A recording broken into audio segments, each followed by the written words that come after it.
2, 3, 4, 5. Hey guys.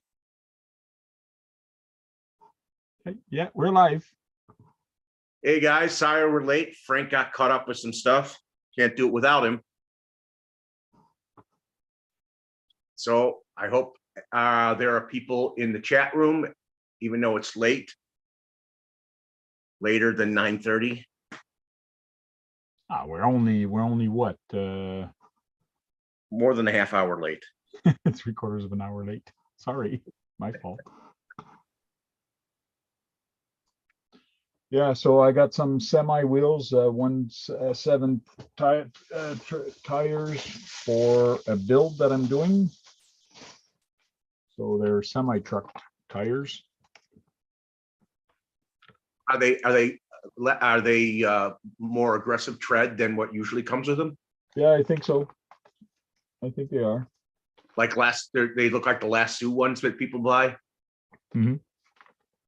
So I got to put those on to some dually wheels. So dualies. Not sure if I'm going to glue them yet or not. And he came and picked up the mammoth trailer. So, be happy? Yeah, he was happy. He did say, wow, it's bigger than he thought. And he's happy it's all working. And I just got news today that I'm going to be getting the mammoth here to finish it off. So to put the electronics and to work on it. So the mammoth is going to come to my house soon so I can actually work on it. Well, you wanted to do it even though it's not yours.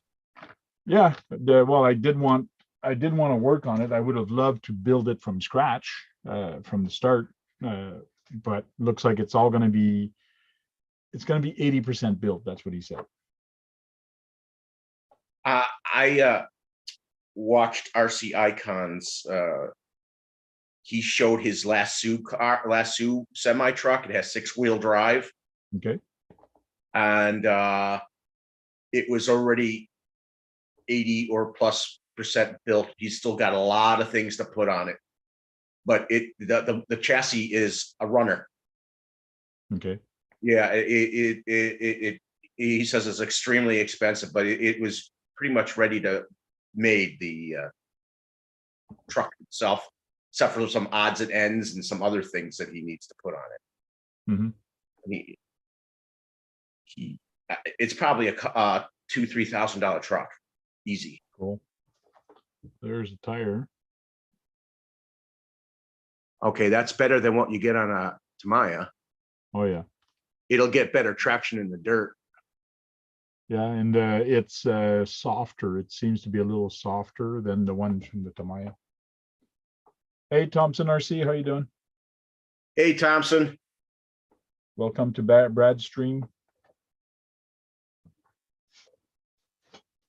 Thanks for stopping by, even though we're late. The elf sent me this. That's a big battery. Too much power for you. My friend bought me these parts to put together my phase-on voltage. Still need a couple of other odds and ends for it. Hopefully it'll be running again this year. Or actually next year. Cool. Those parts are going to be hard to find because I think they're dropping that chassis from the Granite Voltage. Okay. Because the Granite Voltage is 2-wheel drive and it was on the same chassis. That's made by who? Arma. That's Arma. Arma? Okay. Yeah, the Granite Voltage had different tires on it, and it didn't.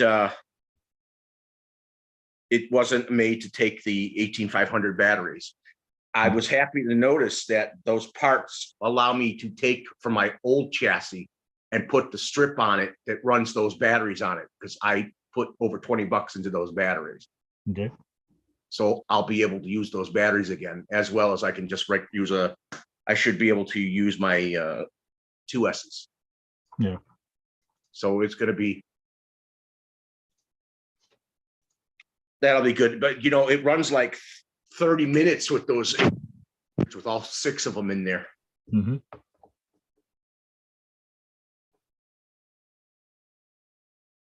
Problem is, I'd like to get some front tires before I can't get them anymore, even though the front tires are perfectly fine on it.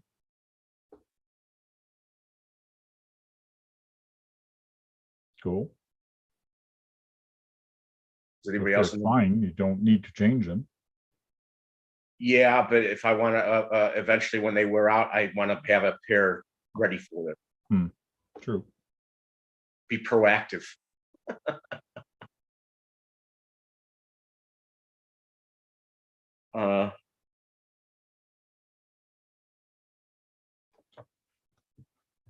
So let's see how many people current view. There's 2 people watching.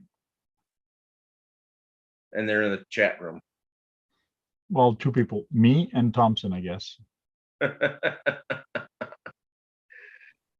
Oh man, I hope more people want to get into the video side of everything. You put that in there too? Maybe.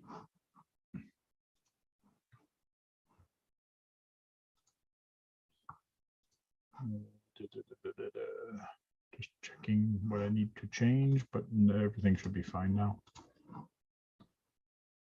Oh, as long as we keep doing your stream and we do it weekly, people are going to tune in. It's just People were happy how it went. Yeah. last time. Okay. Yeah.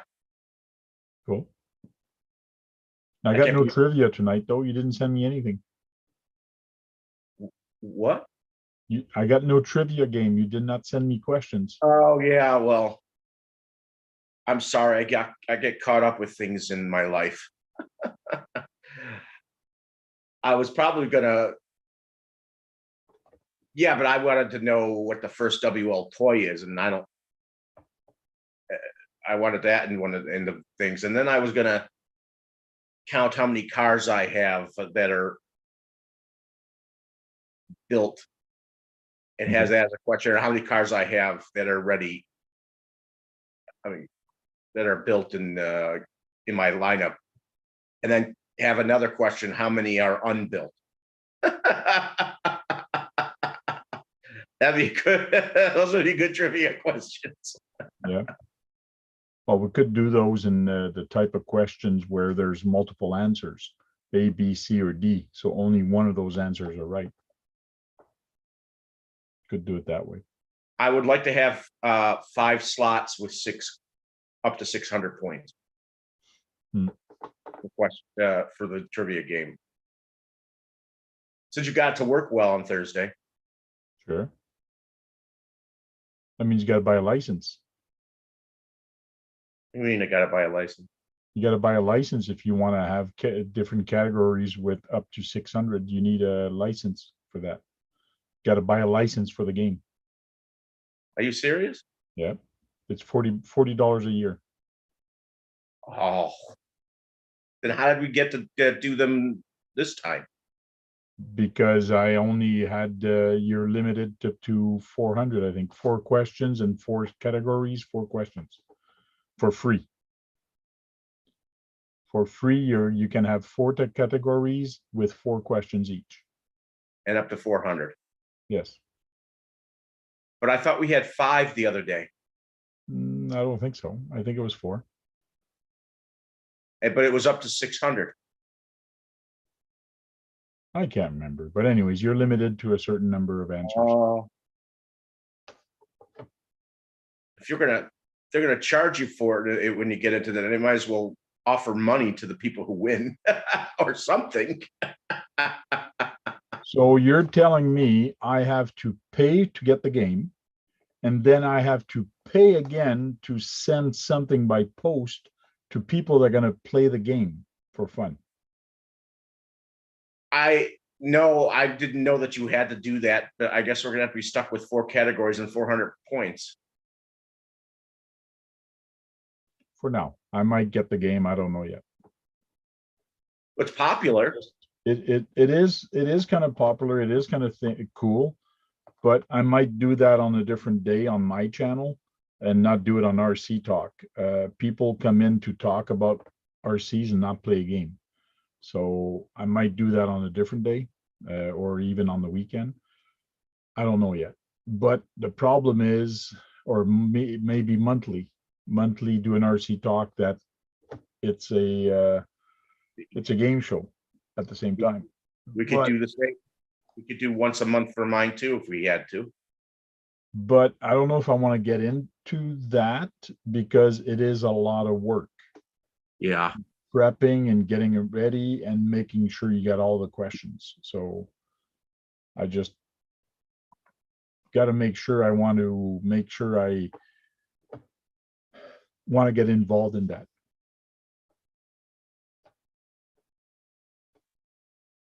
If you're only using it once a month, they're going to charge you still. Yes, they charge you per year. $42, huh?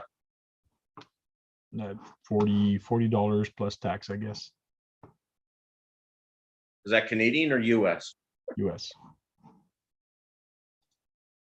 So it's $60 for you. About.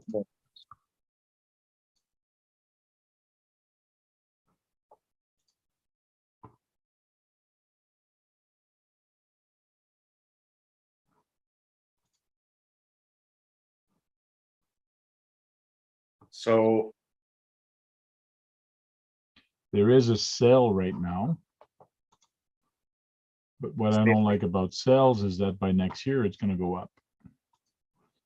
So right now, a month, it's $8.99 a month, on sale for $6.99 a month. So you could buy it per month.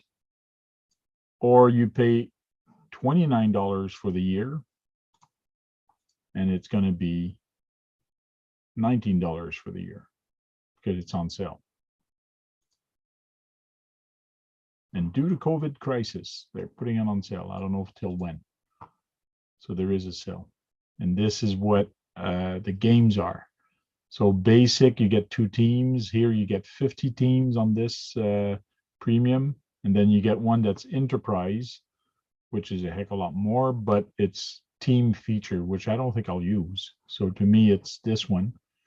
Get to put my logo into there, choose my color, background. I get to put pictures. This is where it's going to be fun because you can show a photo of a car and say, what's the name of this? Okay, what's the name of it? Or what chassis is this? Or what tool is that? You can play a video also. So it's kind of cool. See this one, you can have buzz. It's 20 buzzers, 20 participant. List grid. Get no wheel, no tic-tac-toe game. But when you make a game, what's special about Enterprise?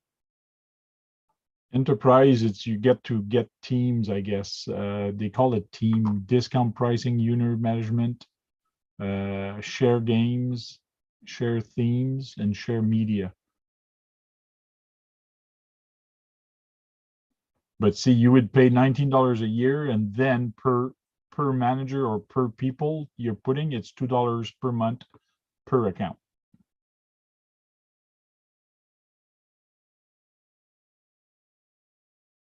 And you like the middle ground because you use that the most. You have. Oh, yeah. Like this one is like you can get 2,000 people in your game. I'm never gonna get that. Here you get. And how much is the middle one? You get 50 teams. So per team, you can put a lot of people. But this is 50 team, 50 buzzer, 50 participant in the crowd game. So here's different stuff. But if I go to my games,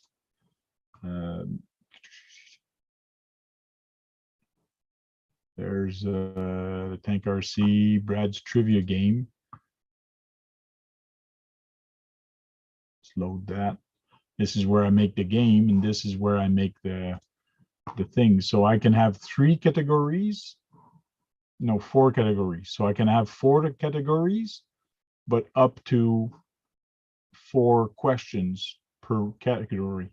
But for me to get more, I need to unlock it. See, there's a lock. That means I got to pay for me to get that. What you ran the basic. The Yeah, basic is only 4 questions. Yeah, with the basic, if I go RC Basher Boy, that one I filled it all the way up. This one I had 4 category and 4 questions per category. So yes, you can have 2 more questions or 2 more categories, but it just makes it much bigger. You much bigger, and plus you got to pay 20. It is going to end up being $40 a year. This one was fun. This was the last one we played, I believe. But this is the multiple questions where it asks multiple question. So what country was a tank RC lived in? And then it gives you a multiple choice. So this one is actually fun, but the problem is I'm locked at 4 questions because now I can't ask any more questions. So it actually locked me at 4 questions because I got to pay to get more questions. And a longer line at the top. But there's also a lot of other games that you can actually play, like tic-tac-toe, but you need the premium account to play that. So you need, and then there's another one, and Christmas. There was another one that actually was, this one was kind of fun. It's, where did it go? Oh, lyrics. You listen to the game and then the song, and then you got to complete the song. So Rudolph the Red-Nosed, and then there's the song stops, and then you got to complete the song. Sort of like Cezanne. Yeah, so it's different.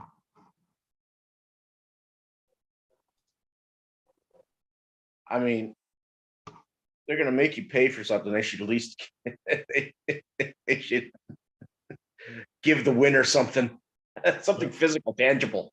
Oh, Rex RC's there. Hey, Rex. Hey, trivia thing looks interesting. Might be back later. So I guess he's gone or whatever. Psycho 13 Garage is there. hey, Dirk. Hey, Dirk. Dirk. You gotta put an accent. Hey, Dirk. Hey, Dirk.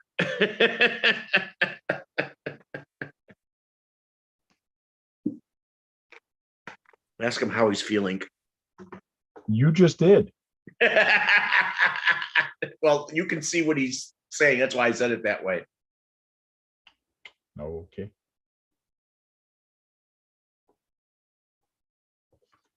I put these bead locks in. They're aluminum. I'm just debating if I'm going to glue them or not for him. Does it feel, you can feel some weight to that, huh? Oh, no, not really, because aluminum is pretty light. Yeah, but it feels heavier than plastic. Trust me. No. The back one are, because they're double.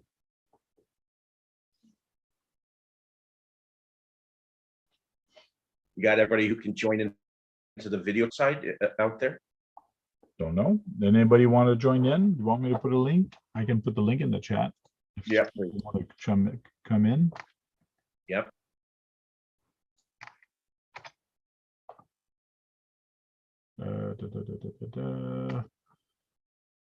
Participant invite, copy link. I'm going to put the link if anybody wants to jump in. Link will be pinned to the top.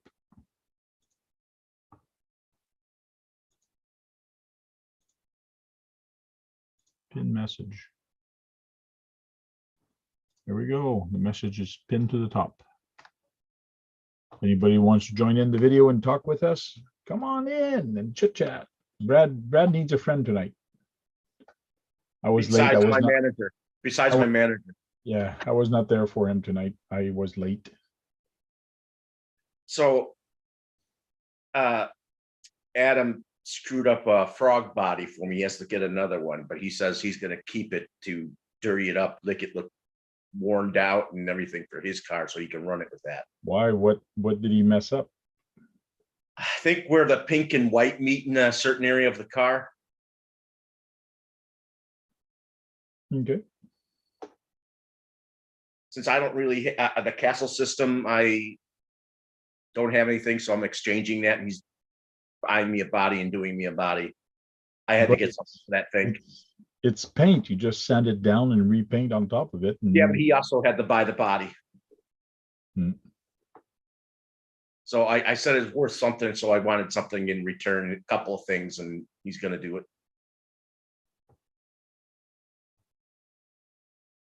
He doesn't normally charge me for bodies, but but I didn't like how my frog body turned out, so I really needed another one.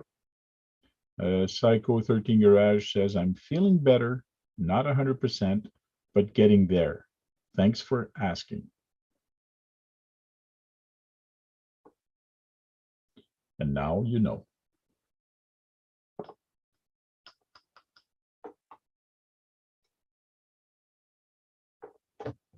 Gluing So this is going to be a pain. I was watching a video of this old classic Nico car that had dualies front and rear, and it also could crab walk and had four-wheel steering, and it was four-wheel drive. I mean, it was ahead of its time for it when it was out. It was from the 80s. An Eco? Yep. But Cool. I I wish they would come back out with their old vintage toys that people loved so much, as well as bring back their hobby ones. That And people, you'd buy that. if I had the money, yes, I would, but people would probably buy it. They did have hobby grade cars, and they had different. They could add. There's 2-tier uploads, like a stage 1 and a stage 2. You could do either to the car. Okay. But it was already a hobby car when you got it. But there was a stage 2 and a 1 that you could add to it, like they would do to real cars. Mm-hmm. Cool.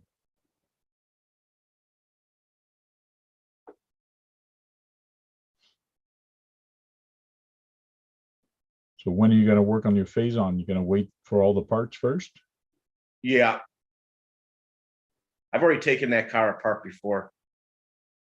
I got to talk to John. John was going to help me that, but he has some screws I know he could give me for it.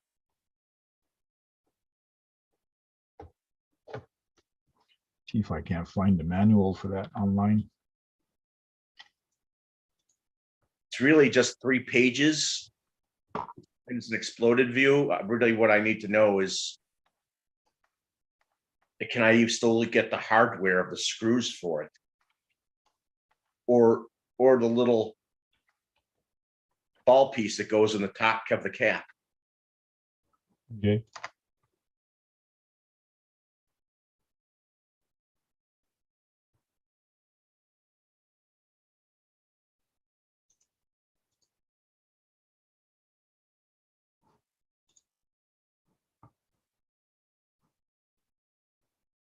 Oh, the motor I bought, it had a circumference of a 550 motor in it from Holmes Hobby. It didn't fit my fighting buggy, so I had to get another one.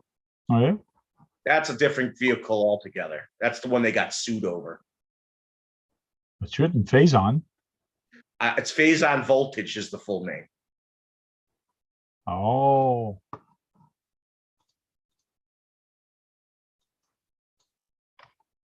It's too bad they can't make that car again. That was a good car. People liked it a lot. Mm-hmm. Traxxas sued them over the shocks on it. So what is it? 10 scale? Yeah.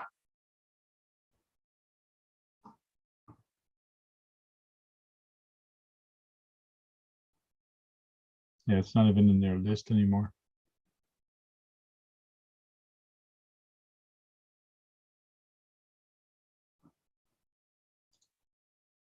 Vehicle showcase. There's a Typhon, Granite, Sentin, Vortex.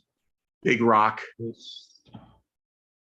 Or they stopped making the Big Rock. I hear they might be not making the no, there's the Big Rock. I thought they might not be making the Outcast at EXP anymore, or it's Okay. being replaced. People love that car. Arma phase-on voltage, you said, right? Oh, there it Yes. is. Voltage.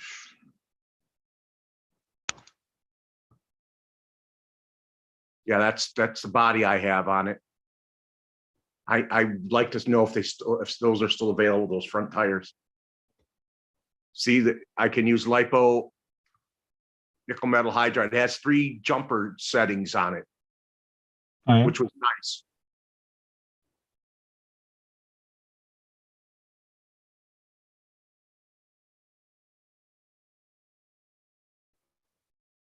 Yeah, this website is for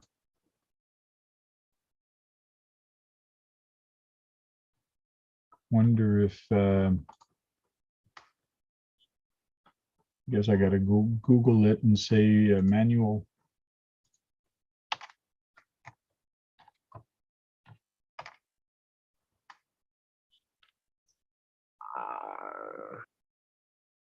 Is that the exploded view down there? The exploded view is 3 down.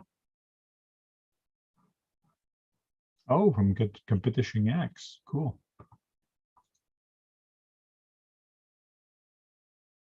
Haven't seen him in a while. Add to cart.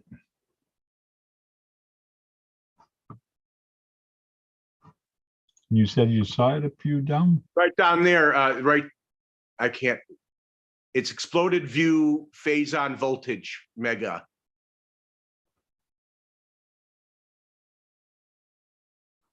Right there.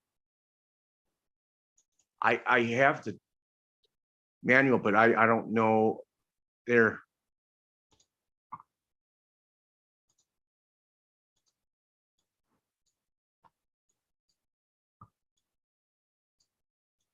Man, this is hard to read. Look at it. Let's look at the front of the car. It's the front you're missing, or the top? I'm missing a screw at the top A arm. The screw for the top A arm. Yeah. For the shock mount area. Well,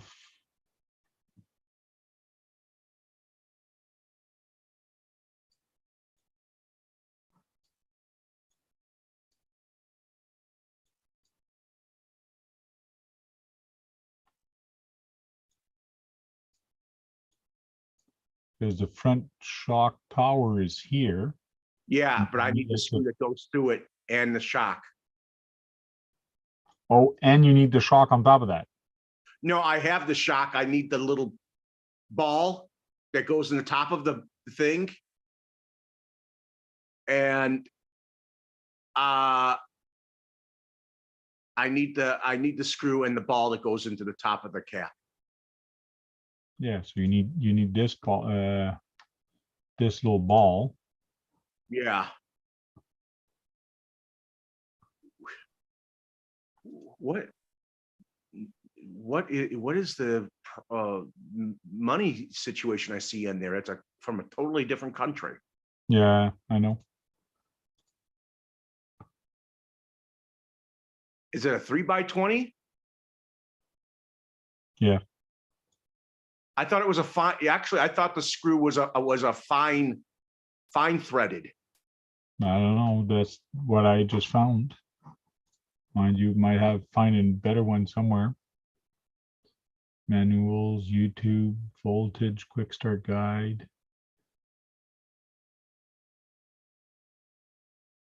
It goes through the sand well, but on a baseball diamond, all it does is want to spin out. Oh yeah. It's not good for that surface. It's more, I use it more for pavement, or I can use it on the beach because it's got a wide tire. It floats on it and it'll go over it. Okay.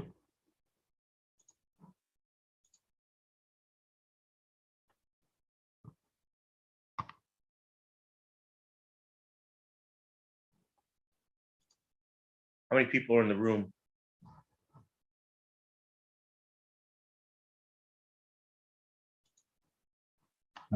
Don't know. I'm downloading a manual right now. 5 current views. Current viewers 7. Damn, the first time I did it, we had over 20.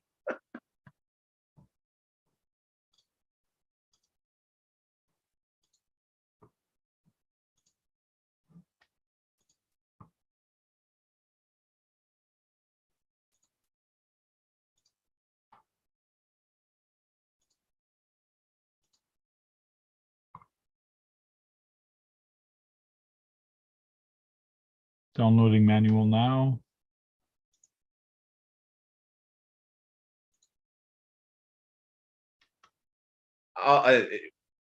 It's the exploded view in 3 pages I got with it. Okay. Yeah, this is probably the quick start guide, the one guide I'm getting now.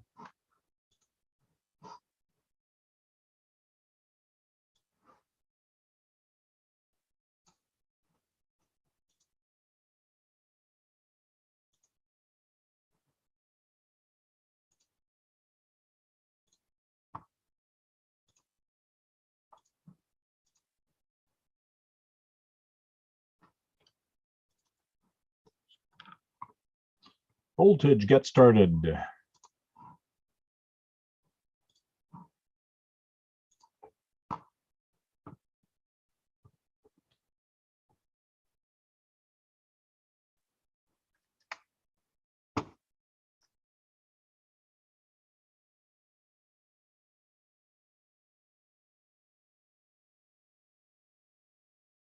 you have these kind of batteries? Yeah, I do. I have 8 of them. Oh, yeah. Uh-huh. And it came with the charger too, and I still have that. Oh, yeah, I remember that. You used to put that in the. I thought it was a good idea because I could do 3 different jumper settings for batteries. Okay.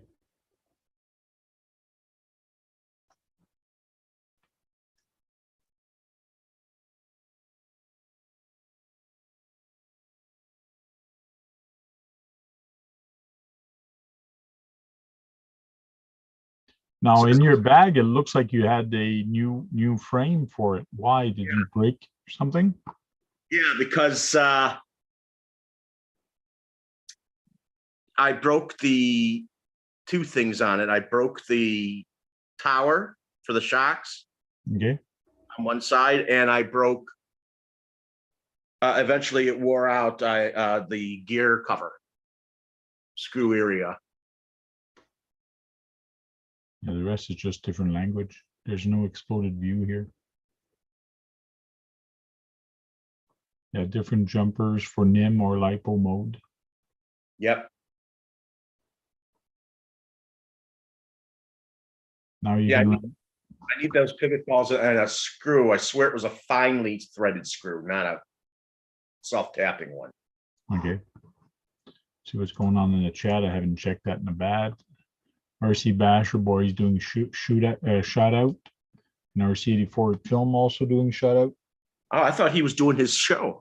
It's over now, I guess, huh? It's probably over. Shot out does not work in here, guys.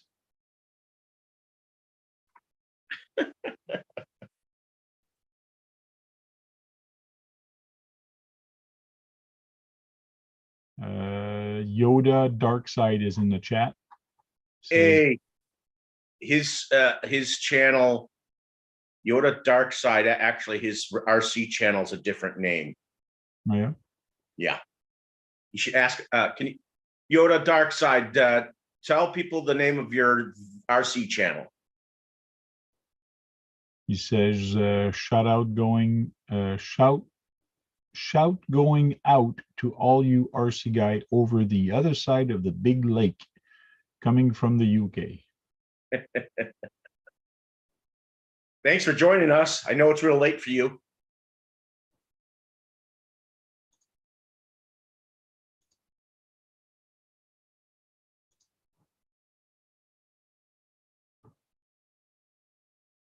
Oh, sorry, Bushman.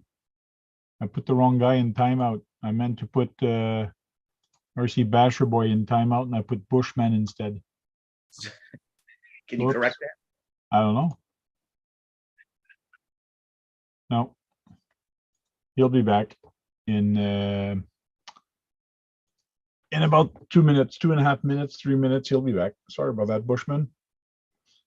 Because when I clicked on the 3 balls to select RC Basher Boy, the comment went up, and I didn't notice it wasn't him. So sorry. What is Basher Boy doing to cause you to want to knock him out? Well, he put shout out like 10 or 15 times in a row. So I put him on timeout.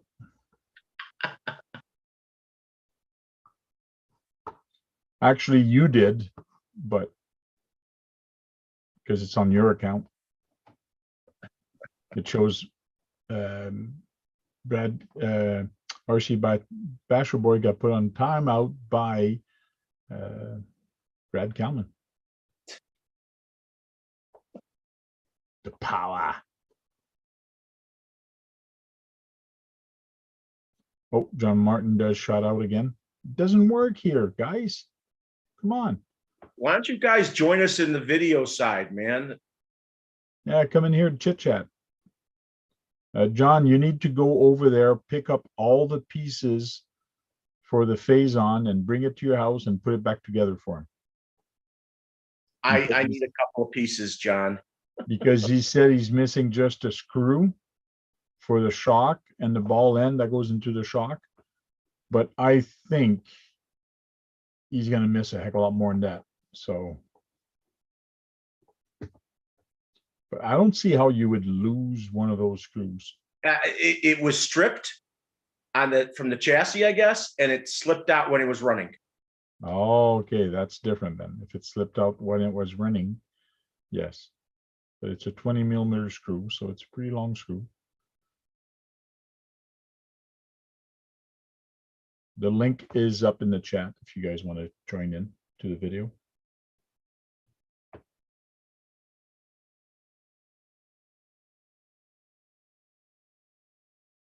If not, this is going to be a very fast stream and we're going to cut it short. Well, cut it short at 11:30.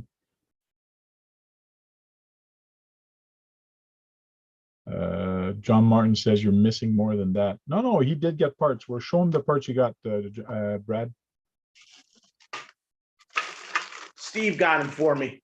Hold on, let me shut off my video so you'll go full screen. There we go. Talk, say something. Hey, John, you were right that I can fit those strips in there that run those batteries. It's got those hooks in them.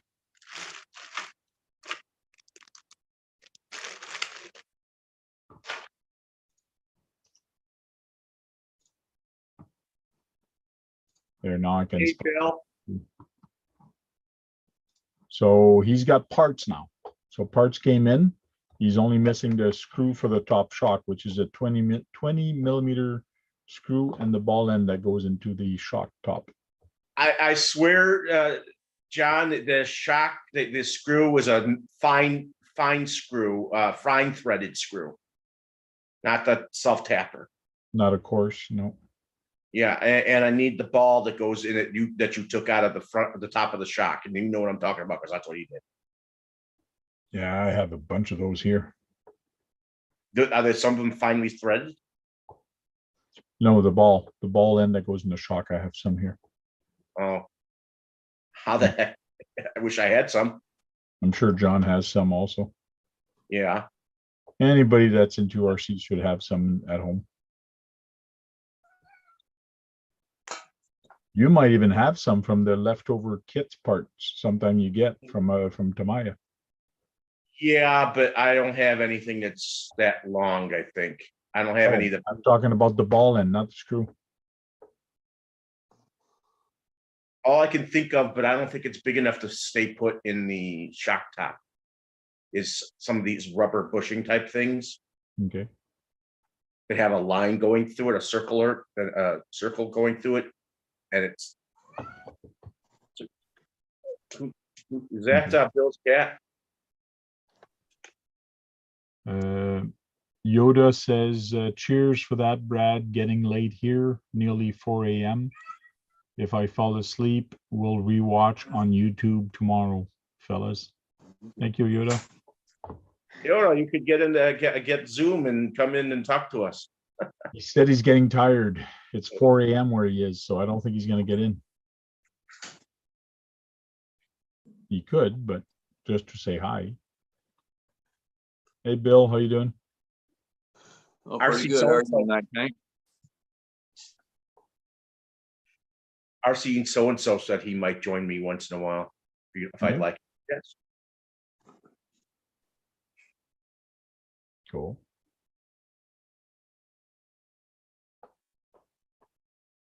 So how many TF2 you got now? You got 3, I think, eh? 4, actually 5 if you count my my Hummer. Okay. That one's the Hummer is on a custom frame with RC 4-wheel drive axles, Okay. a GCM transmission, and the drive shafts are Lesu. I saw a Lesu kit from RC Icons. I think I sent it to you, Bill. I might have. That thing is mostly done. The chassis, it's drivable. You just need to add things, but the body needs to be done. The electronics need to be done for it. It's got the 6. I don't know if they're metal axles, but they're six-wheel drive. It's expensive as hell. I'm pretty sure Lesu is pretty much all metal. Yeah, they're expensive. This kit he bought, got to be $3,000. Oh, yeah. It's got to be around there. Pretty much comes with everything else he needs to make it work.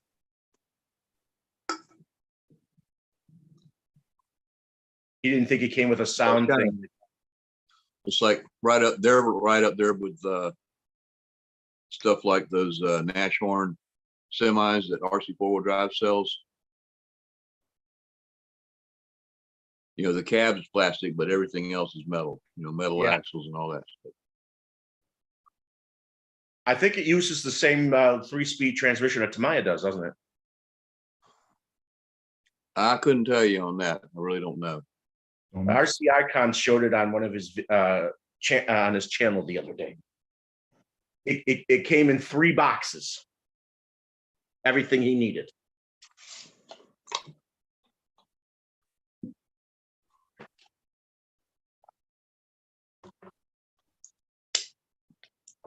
Cool. So what do you do today, Bill? I took apart my Blazer body. Okay. Because I took it, I had it on the chassis from the Rusty Yoda that you see there. And that's why it's got those white wheels on it. Those were the ones I got to go with the Blazer. But I drove it for about an hour, walked around the block here. And when I got back to the house and went to take the body off, one of the body mounts was broken. Okay. Those body mounts are from the side, right? Just like the TF2. Yeah. Well, the difference, well, it is made for a TF2, but the difference on the Blazer is it's got this kind of a quick mount system on it. Okay. And it's one of the plastic pieces that mounts on the body itself broke. So I took it apart and I took a picture of those parts and sent it to RC 4-wheel drive. And they're sending me a new parts tree with the body mounts on it. Okay. Yeah, I had to get another motor for my fighting buggy because the one I had that I bought won't fit it. It's got like a 550 size can. Really ticked me off. Yeah, a lot of those Tamiya buggies, you just don't have room for something that big in them. Well, what's funny is that my Blitzer Beetle took the Holmes Hobby one of the motors, not the 15 turn, the 21 turn, and it fitted just fine. Yeah, was it a 550 can? No, it's a 5. It says 540 on it. It's just the can circumference is bigger. Yeah, yeah. See, the 550 is bigger than a 540. Yeah, but they say it's 540 on the can. And it's from Holmes Hobby? Yes, it's one of their vintage motors. Okay. Vintage sport motors. And the circumference of it is bigger. It's not the length, it's a circumference. Yes. He really made me mad. So I had him, I gave him that motor. He's getting, I won't have to pay him for it. So my friend Steve is gonna get me a dynamite motor with a similar can that I need. Okay. There's some strange things on it that they throw the wire through. I hope I don't need them. They're like this rubber grommet on them that kind of like pushed it through and out like a neat threaded it. Hopefully it'll fit fine. It's a 15 turn because I wanted a 15 turn for it. So I found out that the super stock motors from Tamiya, I think they're 20 degrees advanced with fixed can. Okay. You could take the can off, I think, most of them to do servicing on the motor and everything, but it's locked into that position. Mm-hmm. It seems like, but I don't know why it's a 20. They're 23 turns, and they have more torque than the higher numbered motors. Yeah, Do you think it has to do with the advanced timing that can bring up the torque? probably. I usually don't touch the timing. I don't bother. Well, the timing is set on those. It's just the end belt can be taken off the service, Mm-hmm. but it has a locked can where it's positioned. Yeah, back in my racing days, we had I had a collection of stock motors, which were all 27 turn with really big magnets, and they were fast. Okay. And what we used to do, we'd put a pinion gear on the motor and stick a Allen wrench in it so that the motor itself wouldn't turn. Okay. And take a pair of pliers and kind of crank on that pinion gear and twist the crank or twist the shaft in there, and it would actually turn enough that it could advance the timing on those motors Without the end belt being used. right, because they weren't adjustable. Yeah. It was just a class motor, handout motor they called it. That's an odd way of doing it. It's a free cheat. They had some advanced timing on them, but it was a cheat you could get away with as long as nobody saw you doing it. And I used to take those motors that I did that to and a 6-cell NiCad, which was 7.2 volts, and run modified class with that goddamn thing. Oh, yeah. You know what? I missed the motors that would come in their little plastic cylinders, and they would have the sheet in there for what RPM they got out of it. I missed those. I had a 27 turn motor. It was an Outlaw stock. I think somehow they managed to produce 35 degrees of timing on it. And I think it had a T-Rex thing on it. I don't know if you're familiar with those motors. Here's a 52 turn here. Oh, the Goliath, cool. It's for 124th. It's a baby Goliath. And it's from Tony. Yep. CCXRC. Who does he get those through? China, I guess. I don't know. Is that one of those? Are those the N50 size? The what? N50? I have no idea. Doesn't say. Huh? Doesn't say no. One of my new Brights uses a servo motor to run it. It's small. Oh, yeah. Yeah, but Grandpa's an old man. He has a car that looks like mine, same chassis from New Bright, and he changed the battery in it. He got it to do 10 miles an hour with that little motor.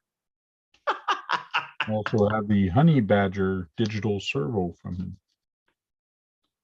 Small little servo to put on the 124th. I hope Tony's making good money on these things. Hope so too. Looks like it. He must be. He's still selling them.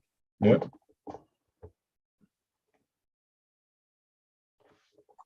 Man, he just dove in head first. He loves the small stuff more than he likes his 10 scales. Yeah. Well, they're cheap, and he's got 2 boys. You know, Mhm. it's a whole lot easier to buy everybody new RCs when they're that small. You know. Yeah. I hope he starts something new with the towing competitions with him. I hope that becomes a thing, world and nationally. Man, some of these brass parts there's little tiny screws that come with it, and they're friggin' small. Yeah, What car are you definitely. putting that on? I hope you got your 0.5 Phillips head. I picked up the CCXRC toolkit. So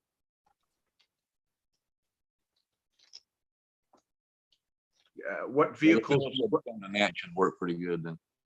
What vehicle do you have? You're putting that stuff on? Either the Bronco or the Jeep, 124th Jeep I got. Oh, what company? That's Axial. Okay. Well, there's a lot of them these days. Yeah. Yeah, but Axial's the one that everybody's making parts for. Yeah. Yeah, it's too bad because because the team Associated making these those in that scale too. Yeah, but Team Associated is a knockoff from another company, and Yeah, they're rebranding an RGT. Well, I guess they're trying to buy time so they can make their own. yeah, probably. It's like that first crawler they came out with, the 1/12 scale. Yeah, It's a rebranded Thunder Tiger. Okay. it was they say it worked really good. Yeah. Yeah, there wasn't anything wrong with it, you know. But I'm just saying, you know, they own Thunder Tiger, and so they said, hey, let's put this out there as an associated, and then they came up with Element. I was kind of surprised they made that move. I thought they would. I didn't think they would just start a whole new brand. You know, I figured it would be associated, but Isn't OFNA and Thunder Tiger kind of attached? I don't know. I haven't heard about that. Or Habao and Thunder Tiger. Oh, I have no idea. Habao used to be OFNA. Oh yeah. And I know OFNAs used to be considered really good cars. Is that a Brad fact? Yeah. Yes, but other people know this. When I first got into RC racing, OFNA was real big on the 1/8 scale gas, or not gas, but nitro. You know. Okay. I heard they were a good product. Oh, they were. Habao should have kept up the quality. Should have.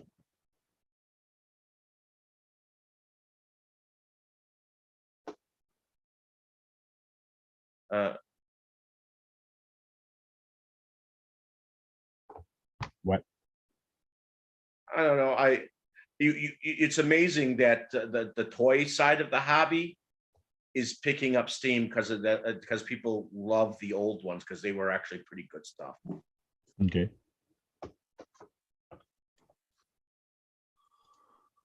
Well, there's a lot of people out there that's always wanted to get into RCs, but the price point kept them from being able to do it. So these, 124 scales that are less than $200,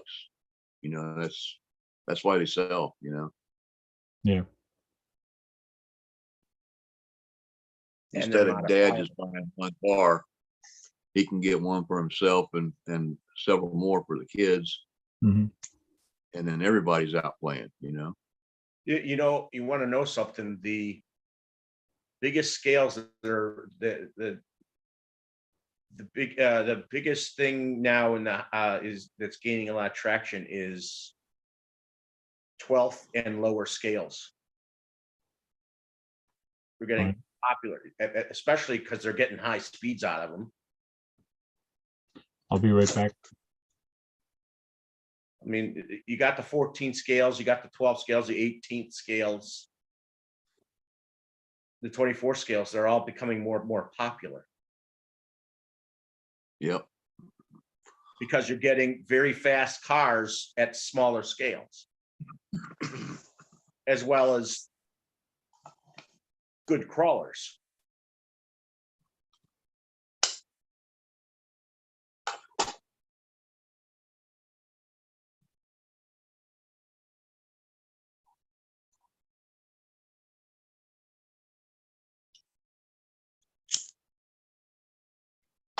Yeah, the larger scales have been popular too, though.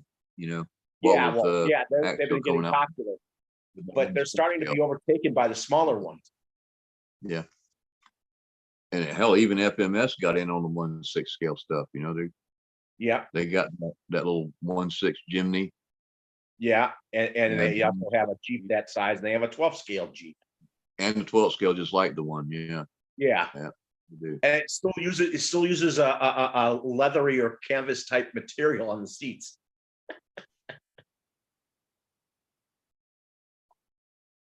I mean, look at Double L Toys. They've become more popular, but now Riola, or whatever that company is beating them at their own game. Rarla. Yeah. And from what I understand, the people who have tested their products, they sound like they have good customer service.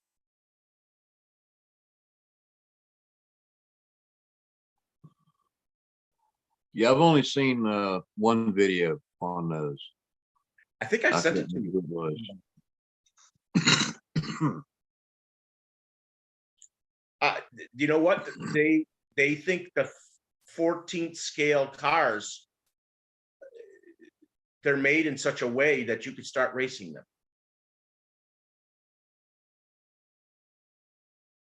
Who knows? Maybe they'll start racing 14 scale cars. They'll make tracks for them. Hey, our rule back in the day, if there's 3 cars, we'll make a class. I mean, they got cars that are doing 40 and 30 miles an hour stock and brushless. It doesn't work, Sean. No night bot, buddy. Hey, Sean, the WL toy I have, that does 31 miles an hour with a 550.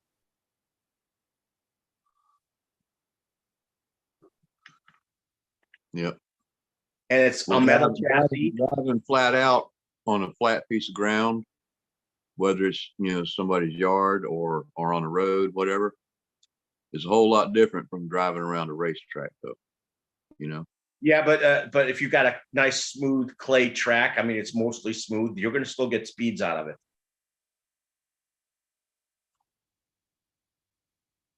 That's true.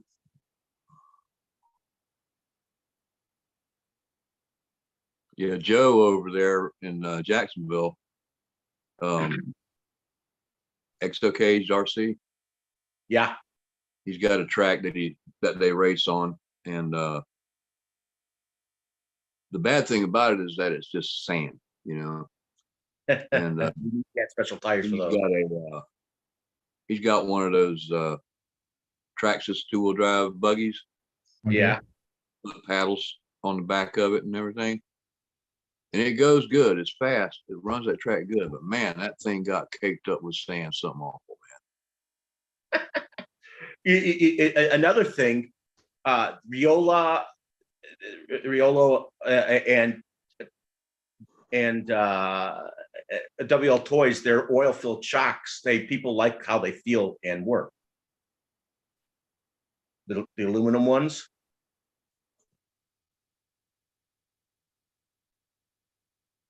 Oh yeah. Yep. Yeah, good oil damp shocks make a difference especially when you're racing. and he got a 14 scale car. Now it's like almost 3 pounds because it's got aluminum all over it. Aluminum is overrated. It doesn't bend like plastic. It's got memory. When you bend aluminum, just It stays. it's not for bashers. It looks good. And they're making that now. They're When I starting was to make. racing, usually the one thing I would replace with aluminum on my race cars was the rear hub carriers, Okay. because what would happen is get T-bone and smack a sidewall on the track, it would split the carrier. Okay. So I'd put aluminum hub carriers on them, but never suspension arms. Also, Riola makes a carbon fiber car.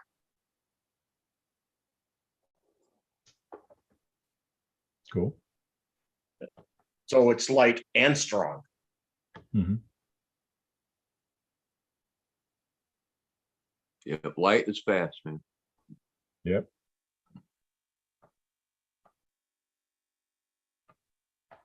HBX is getting better, even though I had some problems with the newer one I have. They've gotten better and they're making bigger scale too.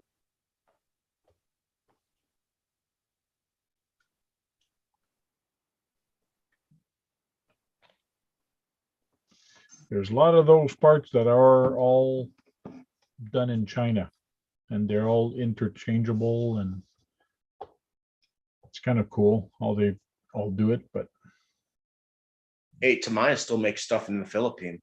oh yeah, Yeah.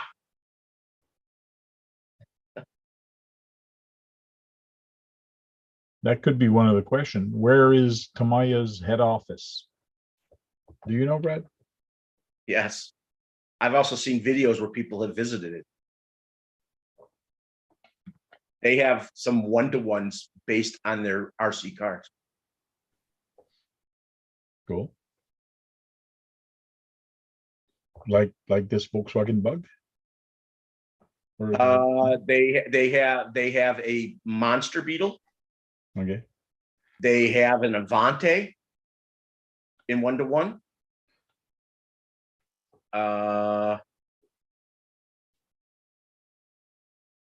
Well, the XR311 was an actual military vehicle from the Japanese military. Okay.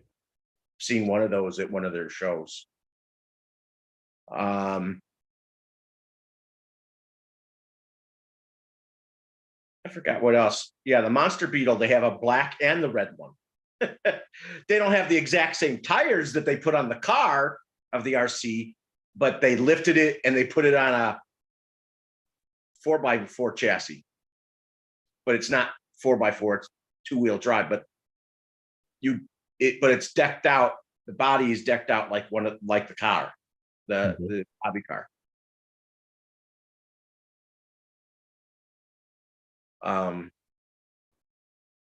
Oh, they also did a sand scorcher.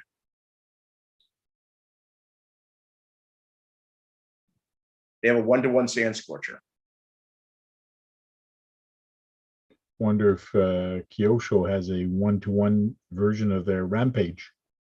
That'd be cool. I think some of the people who do those types of races with those trucks probably has one that looks just like. Mhm.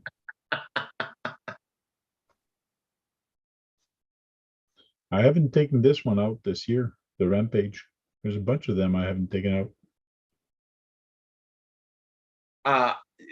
Steve Shen RC put a gyro on his, and it made a whole bit of difference in how it worked. Mm-hmm. It actually responds quite well to it. Cool. I would love to have a Rampage. That is such a nice truck. It handles so cool on the bumps. It's just neat. It looks realistic too, going over the ground. Yep. But yeah, the gyro on it really helps it, because John from Net Cruiser RC, he's got one also. He didn't have his, and I had mine, and I had way better control because of my gyro. It Does helped. he still have that car? Yeah, I think he kept it. All right, excuse me for a minute, guys. Yep. I'm hoping, since they've made rally versions of actual Porsche rally cars that were in Dakar, I'm hoping they actually get the rights from Porsche to make the new 911 Dakar that they're bringing out. It's a rally car. Okay. It's supposed to be in Dakar rally, I think, this year. It's their theme. They have them. They've made them. So I hope they get the right to make that one with the brand new body. Yeah, maybe. This weekend I actually parked beside a Ford Mustang, the new one, the electric one. I barely recognize it. They just revamped the regular one. Oh yeah. Yeah, it's got new headlights, new taillights. Some of the metal shaping is different. And they're making a new trim level called the Dark Horse. Well, so they don't know when they're going to have Shelby versions of it yet, though, a new body style.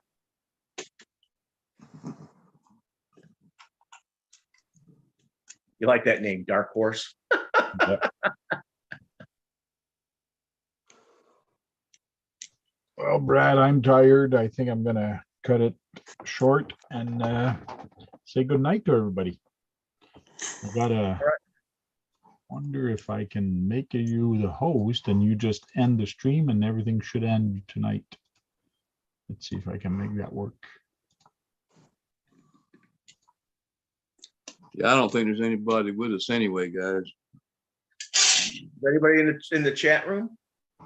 No. Well, current views, there's 8 people watching right now. Well, let's keep it going, and they could come in. They could come in through video if they want. True. Well, I'll make you the host, and the only thing you have to do is hit that red button on the bottom and say leave, and it's going to end meeting for all, and then the stream should shut down. The host. There, you're the host, Brad, and you can keep streaming and keep telling people there's the link to join is in the chat. And till then, guys, go charge up some batteries. Go out there, have some fun, and break something. Because if you're not breaking anything, you're not having any fun, right, Brad? Wrong. Push it. That means push it. Push your car. Push and have fun. Push it to the limit. See y'all later. Bye. All right, have a good night, Tank. Hey, Bill. So have you been watching how many of the videos have you watched that I've sent you? I believe I watched all of them. Good. I'm glad you find time for that. Yeah, I'm basically retired, so I got time. I think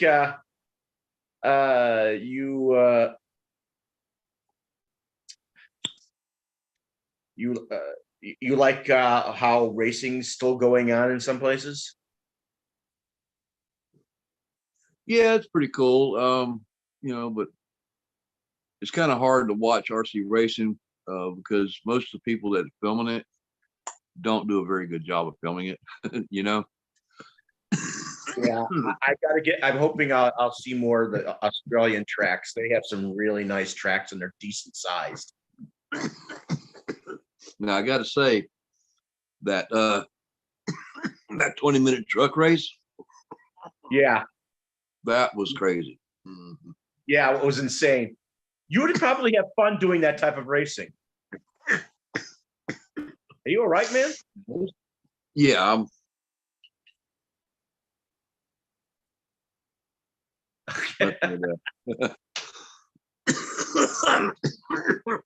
excuse me. You know, if you wanted to get into racing for cheap, those are a perfect way to do it. If you can find people to go with. Yeah. And they're crazy fast. Yeah, I think that, and they're using stock motors. It's got to be the gearing they put in that for the truck. Use the stock motor to make them run fast. Well, there's not a whole lot to the chassis. You know, it's The TTO2E, a TTO1E. And you probably wouldn't mind like to paint a 14 scale semi for racing. They say if you lose your cab, you're done. yeah. That makes sense, doesn't it? Yeah, what was crazy is the ones that were going around where one side of the cab was still attached. So yeah, and it was every time they turn a certain direction, it would flop over, and just be hanging there. There's only one vehicle that doesn't have the flat cab. The Bagheera Fox.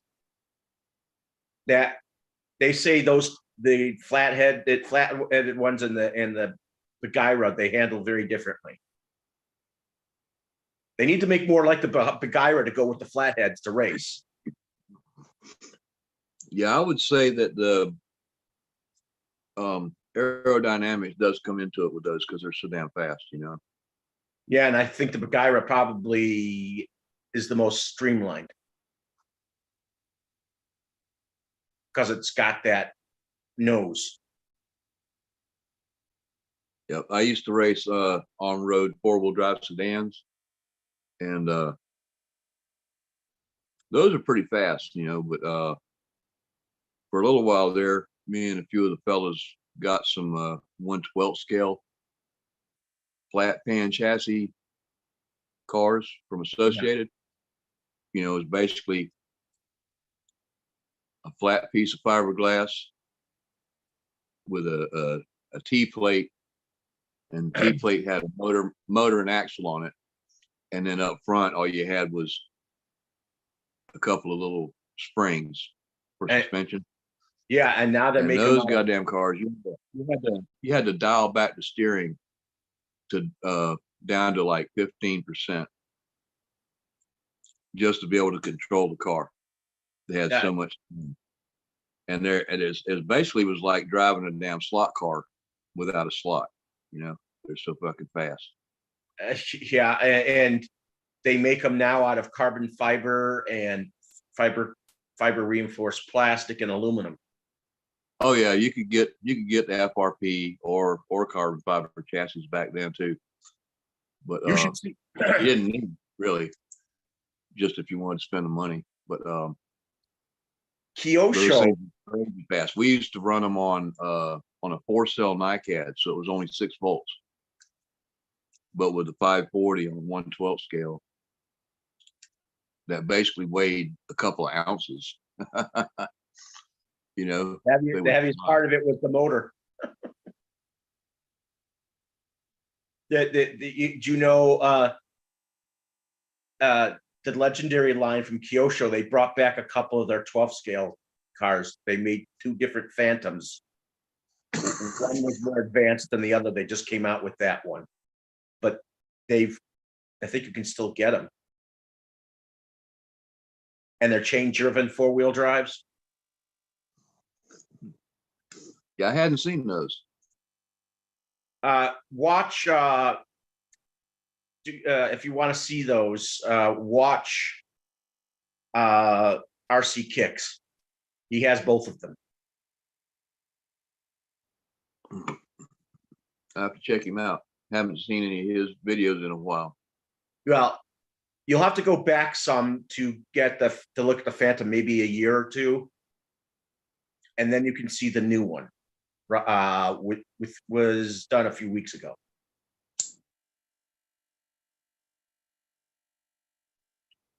Yeah, here recently, I've been watching a lot of RC Sparks old videos.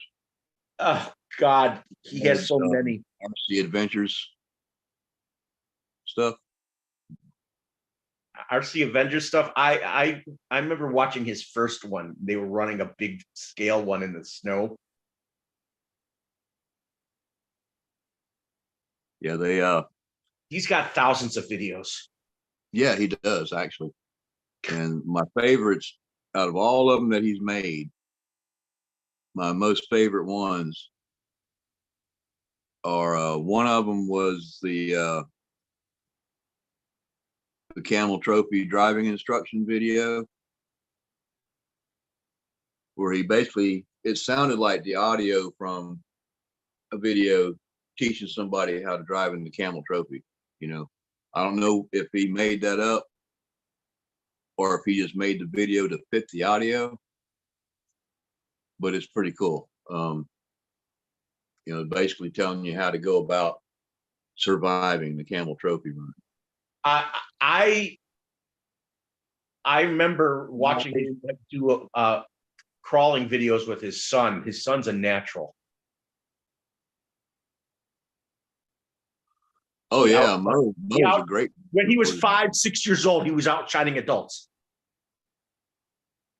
Yep. Hard to believe that kid's already like 8 years old, man. I thought he's older than that. His new property is bigger, isn't it? I think he's 8. I'm not sure though. Isn't his new property bigger? Oh yeah, his new place is huge. It's huge, man. And it's got woods and creeks, and I'd love to go up there and spend the summer. I wonder if you could get in touch with him to see if he let you do that.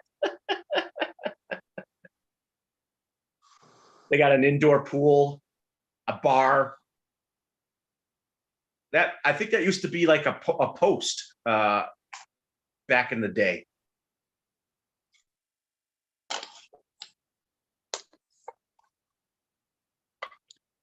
Yeah, we got Hybrid in the chat. Hybrid, I haven't seen you in a while. Hey man, I like to see. Already just get on the video side, man. It's in the chat to get on it. Yeah, Hybrid, it's up near the top of the chat if you don't see it right now.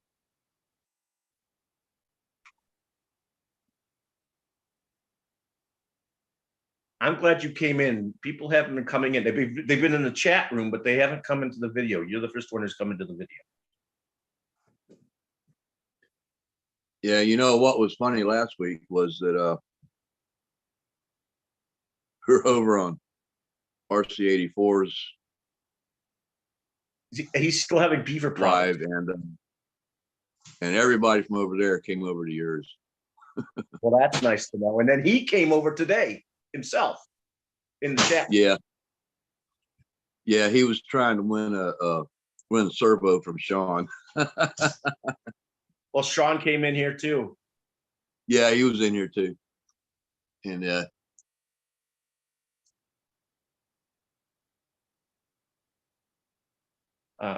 he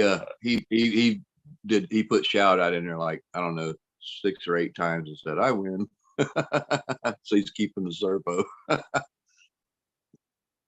So I now have 3 ARMA cars. Hey, Hybrid, why don't you jump on the video with us, man? There's a link in the chat. Talking to Hybrid?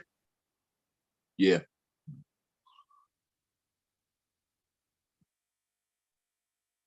I'm hoping to win. I'm hoping to win the giveaway on Adam's RC Playground, the 4-wheel drive version of my car. He's also giving away a Riola.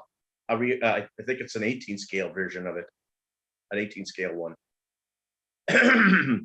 or 16 scale. It's one of the two. I saw his video where he said he was doing a giveaway. Yeah, I don't know. The ones he's giving away aren't really my thing, so I didn't enter, you know. But I think it's cool that, you know, some people are able to give RCs away like that, you know, because there's a lot of people out there that just can't afford to buy them. and you know what? And RC Icons is giving away 3 Top Force Evolutions and 1 Top Force.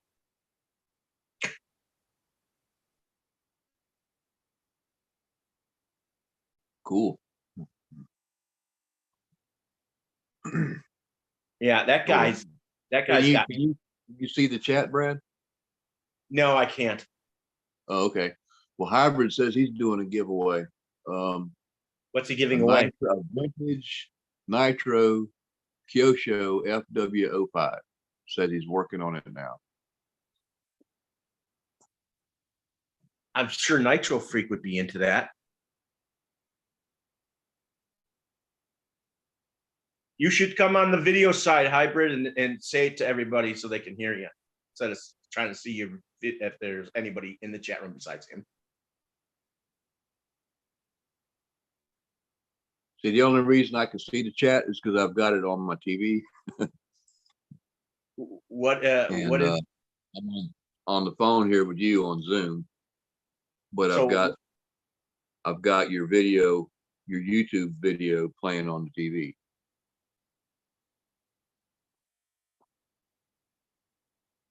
I've tried to do that and I get bad feedback. Oh, I have the sound turned down on the TV, or well, I did muted. that too, and it still acted funny. How many people are in the chat room with him? The only one I've seen putting anything on there is Hybrid. Sean was here for a little bit. There was, the other fellows that were here, but I don't know who's still here watching. But like I said, the only one that's been saying anything in the chat is Hybrid.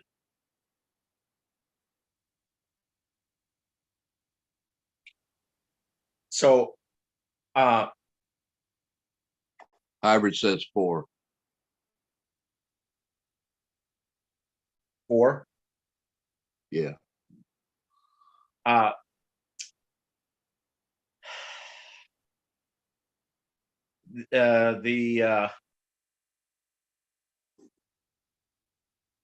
was I going to say here?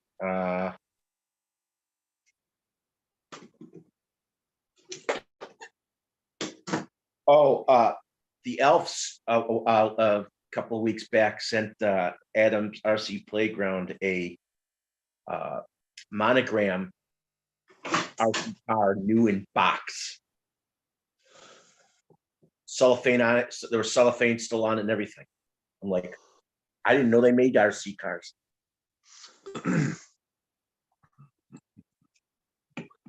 Yeah, that's got to be from back in the 80s or 90s. That still should have cost some money. More than you would have expected it to, since it's so rare.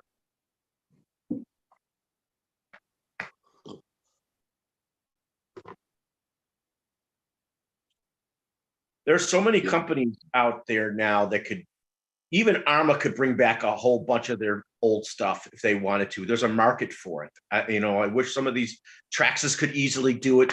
Traxxas could make even more money than they do now if they're selling those. Because it's a piece of history. A lot of Traxxas old stuff wasn't that great, They did race some of them, believe it or not. Oh yeah. They had a buggy that was I forgot what it was, TRX that they raced. Doesn't matter. They could, like it's Tamiya, they could always put better materials into it and still keep its looks and functionality. There's no excuse for it. I personally think even on the toy side, Nikko had 60 years of making toys, but they didn't make RCs. I don't know when they started making RCs, but they had some really nice toy RCs. Some were like even semi-hobby grade because you could open them up, gut them, and put hobby grade equipment in it. Yep. Hybrid says, Brad, he appreciates you being a long-term viewer of his channel. And You're welcome. He agrees that yes, Traxxas started out racing. And don't you think, Hybrid? I wish you were in here so I could hear you with the responses.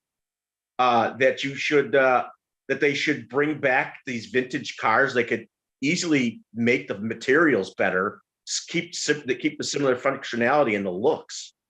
I mean, look what Tamiya does. They've done small improvements on them, but they are basically the same car.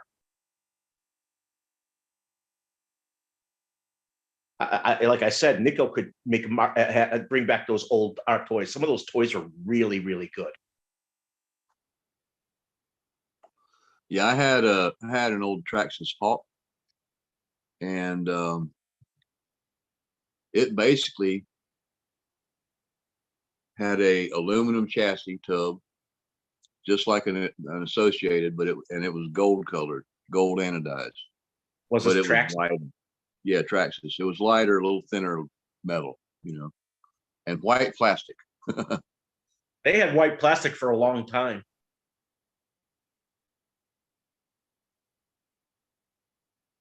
Yep. So did Associated, but they finally switched over to black, because that's what we were all doing with them anyway. We were taking the nylon white parts and we were dyeing them black.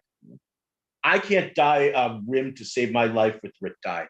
I ruined a pair of rims and pissed me off. Well, actually, my friend Steve did it and we ruined them. There's a sweet spot with that stuff, and it's hard to get that sweet spot. Yeah, you don't want to get your plastics too hot, that's for sure. Yeah, it misshapen. It was awful.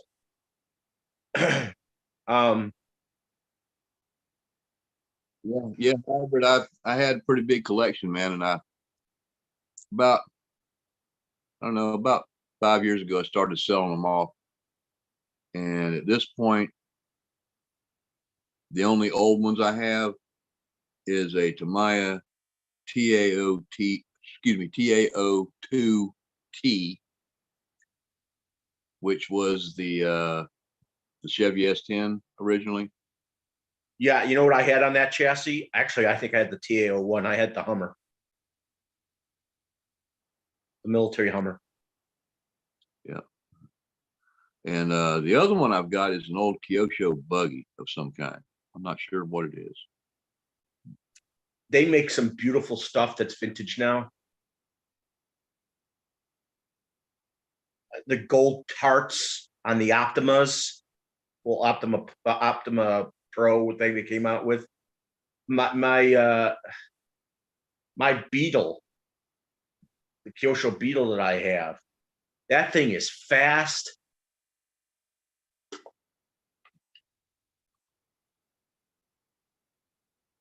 And I'm just using a 23 turn motor in it. Yeah, you want to talk about some crazy fast stuff, man.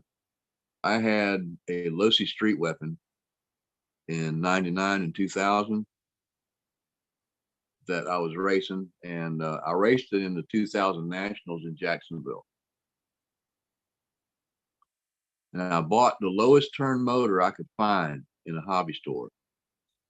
And I mean, mail order was around, but it wasn't like it is now. You couldn't just jump on your phone on a computer and order something. You had to Call the actually company. put money in the mail. You had to send a check to somebody and wait for your shit to come to you. But anyhow, that thing was really fast, and I had a 11 turn brushed motor in it. I believe it was a Trinity, and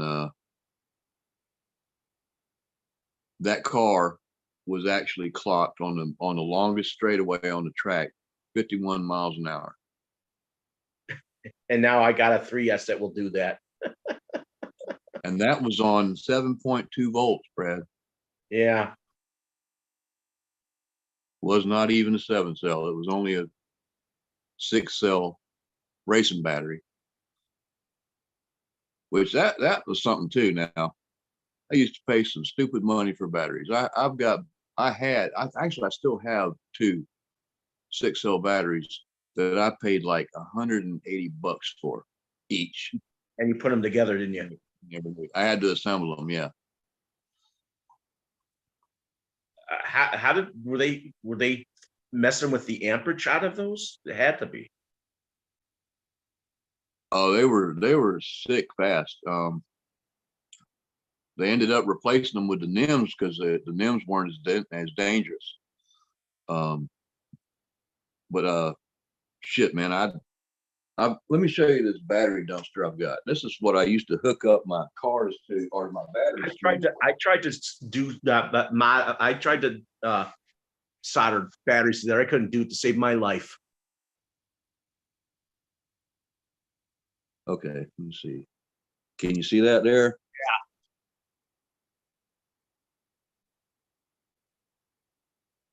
Bunch of Oh, car I lights. had something like that too. They also had something I could plug in with a light on it that was flat. That had a red light on. I could plug it into to drain the battery. That is Viper's still there, man. Why aren't you coming into this chat, man, in the video chat, man? he may not be able to. You need to get some Zoom on you, man. You've done it before. He's coming to our chat. He's come to into. Yeah, he said he pulled a muscle in his neck. So Oh well, he's been on the chat with Frank before in the past, so he's been able to do that.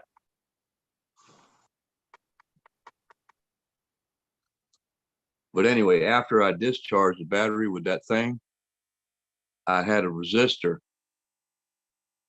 Well, I had a bunch of them with a battery plug attached to them. Yeah.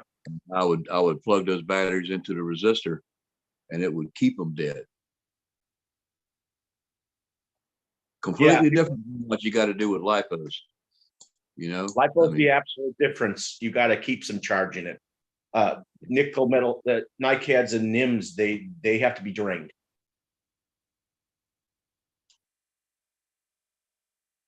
Yeah. Now the old school chargers that I've got, I had come in handy when I have discharged a lipo too far. It'll never work again. I connect it to the old NIM and NiCad charger, put it on trickle, and just leave it there for an hour or so, and that'd get them back up to 3.4, and then the lipo charger would recognize it as a good battery. I've read in some of the company's batteries, some of them you can bring them down to 3.3.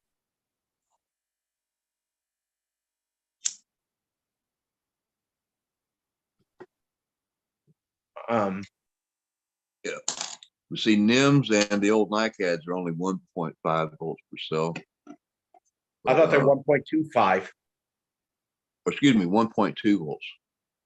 You're right, 1.2 volts per cell. And whereas the lipos are basically 3.4, you know. Actually, the lithium ions that I have are 3.7 volts. Yeah, they get higher than that on a full charge when they're fresh. The lithium, the Lifeys, those are 3.2 volts. Whereas the lipos are basically 3.4, you know. Actually, the lithium ions that's the storage. Hey. Their basic charge level, their storage level. And but when they're fresh, I don't know what the individual voltage are, but on my 3S batteries, I'm usually around 14 volts by the time they're charged. And on my 2S batteries, they're usually showing anywhere from 8.4 to 8.6 when it's a full charge. You guys hear me? Is that you, Hybrid? Oh yeah, it's me, guys. I'm gonna sound a little funny because I'm in a lot of certain pain. kind of neck pain over here. Well, you usually keep yourself pretty healthy, man. You have Yeah, muscle. yeah. Nice to heavy be on your cars. stream, by the way, guys. What? Nice to be here. How's the audio? Audio okay? Yeah, I can hear you. All You right, also yeah, kind of yeah. sound stuffed up. Yeah. Well, that too. Yeah, it's good to hear you. Yeah, the elf. Everybody knows the elf now. Yeah, yeah. He gave me two new armors. He gave me the Boost Sentin, and he gave me the 3S Typhon. I gotta tell you, I talk a lot of shit about armors, but I do like the 3S lineup. The 3Ss are very good. I heard that they did not too long ago have a problem with the bearing obliterating in the front. I don't know. You gotta really try to kill a man. I tested a Senton on this channel, on my channel. With a stock everything, no mods, nothing. 53. I mean, you're not gonna get that kind of speed for an RTR, like with nothing. You know who's getting better at making cars? WL Toys, but that new company, Riola. They're beating them. Yeah, the thing is, like, I had all of them, and I kind of positioned my channel away from that, just because pretty much every time I would go run it, like to do any video, like what the other people aren't telling you is all of the parts they're going through to actually record that one video. It's insane. One little crash I had, the whole front end was gone. We're talking like a 10-mile-per-hour crash. But they have a carbon fiber one now in brushless form. It's all basically pasta with meat with different kind of sauces. You know what I mean? And the HPX is getting better too. For the value for the value what it is, I would say the speed was very adequate, right? Yeah. But once again, all the aluminum is like really, really cheap. It's one of those things. They really depend on you buying upgrades. That's the market. WL Toy actually has some stiffer, thicker aluminum stuff for the shocks. I will tell you, I have that. I forgot what it's called already. It's the 124. Oh, I have a couple of them still, and even the 10-4. That like little buggy they have. It's not a real 10 scale, but it's kind of like a 10 scale. They call it that. Yeah, they have it in brushless. The one that looks like a wraith. The one, I forgot what the name is, to be honest with you. It looks like a desert buggy kind of thing. Oh, they all have. Yeah, kind of like a wraith. Yeah, exactly. It's a very drivable car. I will admit it's very drivable. My 10-4 1440001. It's a 31-mile-an-hour car with a brushed motor, 550. It's fast, and that's not even the brushless version, the 10. I noticed their brushless models are not very good. They're better. You're really better off sticking with the big brushed motors because they really gear them up really high. Yeah, I noticed that. I've opened up that. That's a big their brushless stuff. It's all basically a scam. You get the same or lower speeds than brushed. I would say lower, to be honest with you. Actually, I've seen them hit at 40 miles an hour. Yeah. Well, the first one they came out with, the 14.0 whatever. 1440001. I mean, I got 43. With a small 3S. We're talking a tiny 3S. And that was brushed. Hot, though. But the motor seems to take it. Yeah, motor doesn't care. It's really the battery. The battery gets warm because that's a lot of a 550 motor. It takes a lot of juice from a small 3S. I have a Kyosho Legendary Series. The aluminum buggy with aluminum chassis. It's a beautiful kit. You can't admit it's a beautiful kit. Oh, sure. It's milled beautifully. Those legendary ones are beautiful. I have a BZ motor from Tamiya in it, a brushed BZ motor. I think they're advanced 20 degrees. This one has stand-up brushes. I have the new one with the yeah, guys. I got it, and I was actually enjoying that discharge thing you just showed before. I remember using that myself when I first got into the hobby. Yeah. And you were asking about it was a necessity for Nike. Yeah, if you wanted to keep your batteries working right, back then that was pre-balanced chargers. Well, I mean, technically they were all balanced chargers, but that was to drain them. You had to drain the batteries. Yeah. Oh, we used to have these balance boards that would you'd stick your battery in it, and it had these little thumb screws that you would so that each individual battery was connected on the tray. even though they're all connected together. But with that tray, it would actually change how much juice was going to Yeah. each Either way, it was cord some kind of mechanical setup. to keep them balanced. Yeah. Yeah. I remember even buying, I still to this day, guys, I have a battery soldering jig from MIP. You know, you kind of line up your batteries in there and you put the battery bars on top. Oh yeah. Oh yeah. I've But, got one. Little I never plastic actually thing did that you put all the cells in. It's like Yeah. interlocking pieces, and you. The thing is, drop back the then, like buying individual cells, like if you're gonna buy good cells, they would cost you more than like a pre-made pack. Oh, yeah. So, That's Yeah, all I racers don't- do. They use the best cells you could buy. Yeah. Well, back when I was telling- guess got used to into it, it spend was like, you know, the bucks early on a battery 2000s. So as I was saying, I have that motor in there, and it runs so fast. If it's not under load, it pizza cutters the tires in the back. Yeah. And Yeah. it's stock, and it's a super stock brush motor. Dude, brush motors were fantastic. I'll run them to this day. Yeah, I and Tamiya still makes beautiful brushed motors. Brad, the Tamiya you always ask me about on my channel, the lunchbox. Yeah. I don't know if you know this. I did a speed run on it with a 3S, and I think it was 30 miles an hour. Someone got about 50. Well, I mean, okay, that's a little insane, but we're talking stock. Yeah, that would be hard to hold on to. I honestly don't know, like how maybe they got 50 kilometers, but I mean, No, 50, I think he was an American, and he with got what, like 50 with brushless? miles an We're hour. talking brushed. I'm still going brush right here. You know, I'm running Yeah. a know Venom what? 13 turn double.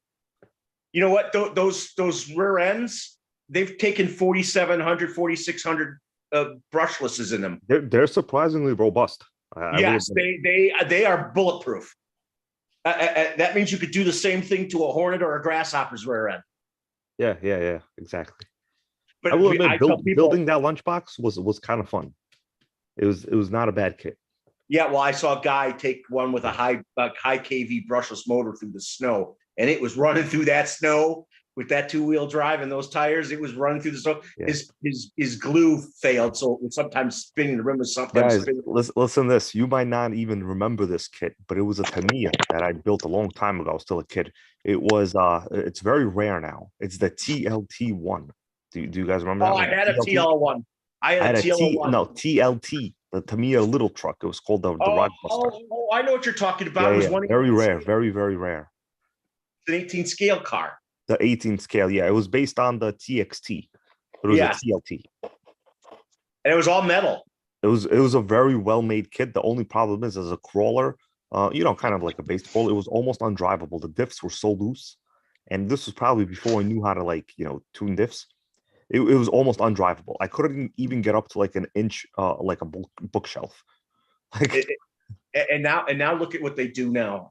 Yeah. You could get different viscosity oils to put them in now if they Yeah. have gaskets. well, this is like, I remember back then they were discounted. I bought 2 of them in a box, and you had to build it. It was honestly very beautiful assembly quality. It was I forgot what website it was. It was like $50 each, guys. Can you imagine that today? Yeah, you should have held on to them. They'd be worth a lot of money. Well, this is before I was a YouTube person, so this is. I bet you wish you could find one of those again, huh? There's a couple RCs I wish I never sold, but you had to finance somehow, right?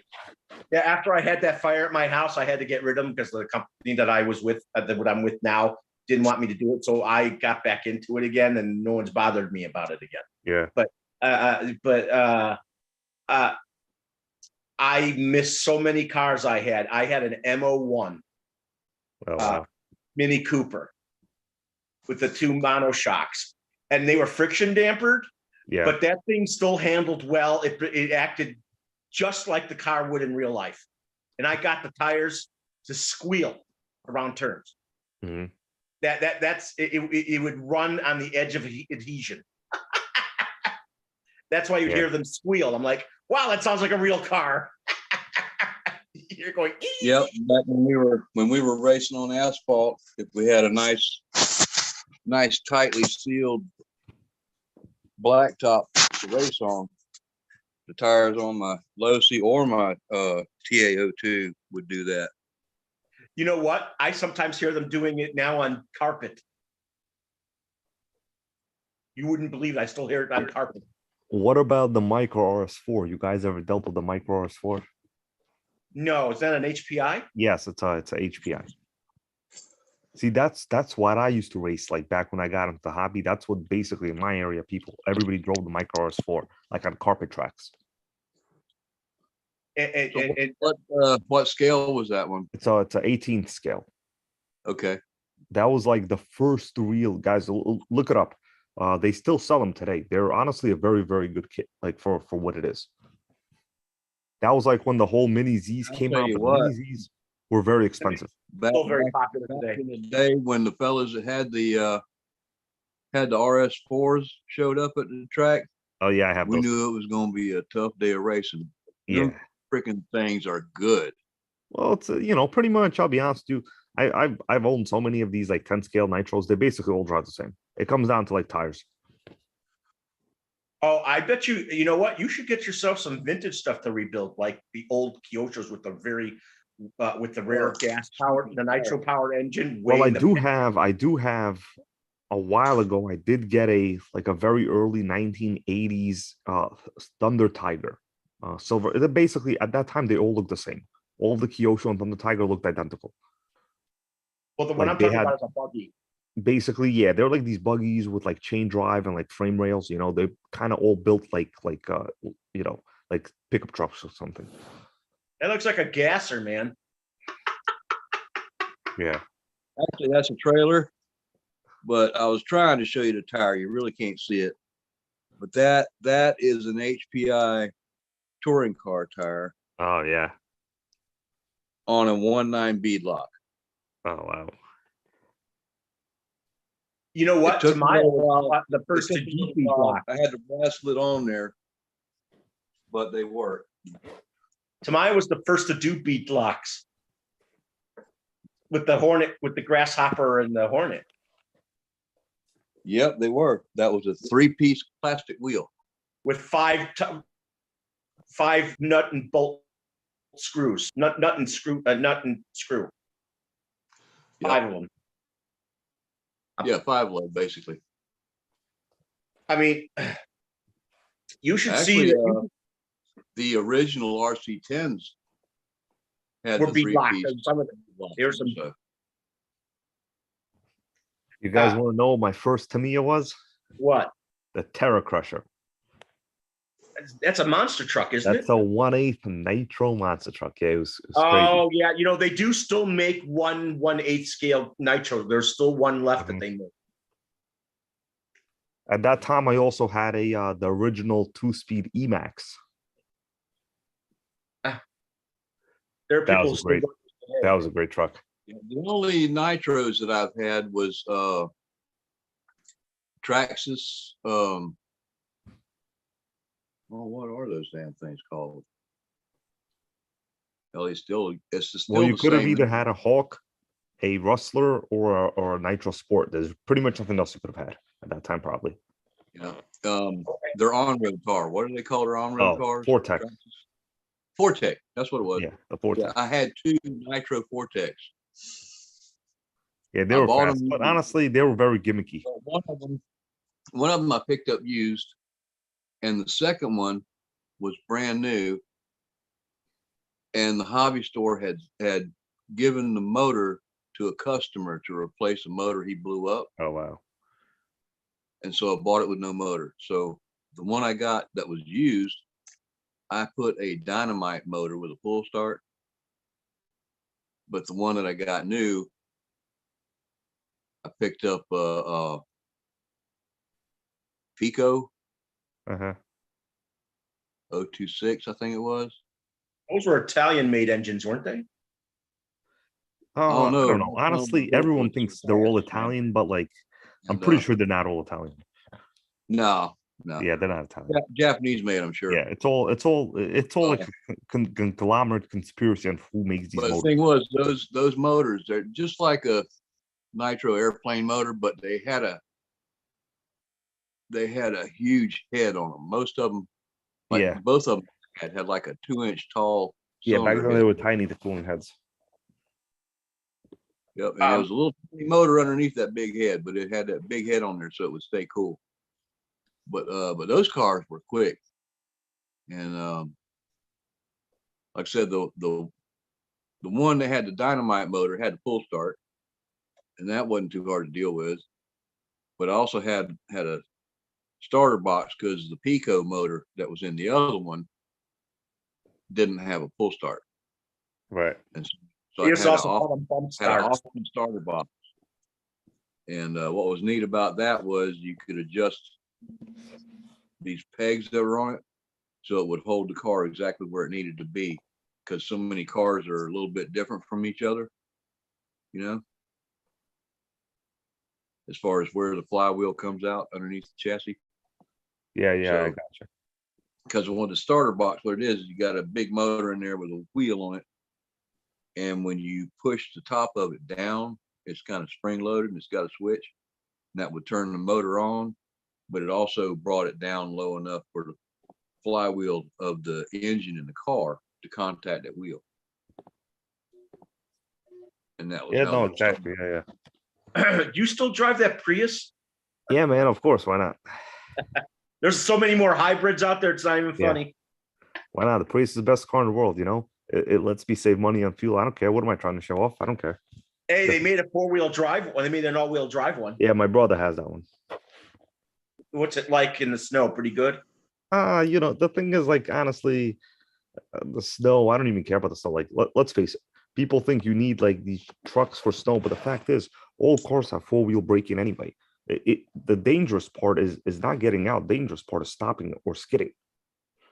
Well, it's also the people, all-wheel drive actually helps you on slip condition moving. Yeah, get out of stuff. But like in terms of braking is braking. Like that, you know, like I live like in New York City. They clean up snow. Let me put it this way: if the snow's so bad that they can't clean it up, that means you shouldn't be driving. You want to know something? Porsches stop like on a dime. Well, yeah, you got With all-wheel 4,000 drive. miles for a 4 set of brakes. I mean, yeah, I would expect that. Oh, have you seen their new 911 Dakar? No idea. They've raced in Dakar Rally in the Porsche several times. Once with a 2-wheel drive, and then they 959. Yeah. Well, they're bringing back a car out called the 911 Dakar, and I think they're going to race it this year. But it's also going to be available to the public. Still has 450 horsepower, and it's got a lift, knobby tires, and they won several times with those in Dakar. Maybe So- maybe the people on Tesla's board of directors will buy them because nobody else will. Well, I mean, maybe, but if they're going to race them, then it just proves its ability. I mean, they've won with those cars. Yeah. So, what about? Do you have any other Tamayas that you still run? Who me? No. Well, I do have one that's a kit that I haven't built. It's the TT02, one of those man trucks. You know, yeah, I do have it brand new. I did open it like for one time for a video, but it looked like there was no interest shown, so I just put it back.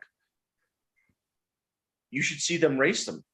I do have it. I mean, I do find it a cool chassis, to be honest with you. For the money, I think you get a lot. And you get to race, and they're Yeah. really competitive racing. Plus, like even their stock ESCs, you know, they're very usable. Like the ones they give you, they basically give you the ESC. You know what I mean? Like they don't have to give it to you for like $100 something kit. You know.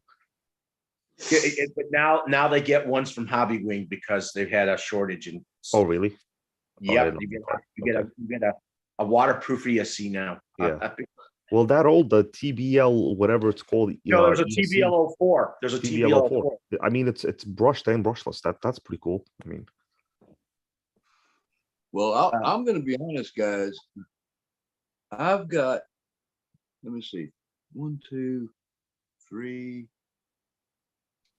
I've got 4 Chinese made brand is New Rain ESCs Yeah. in my vehicle.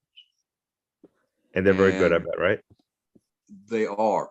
Yeah, And exactly. the crazy thing is that 3 of them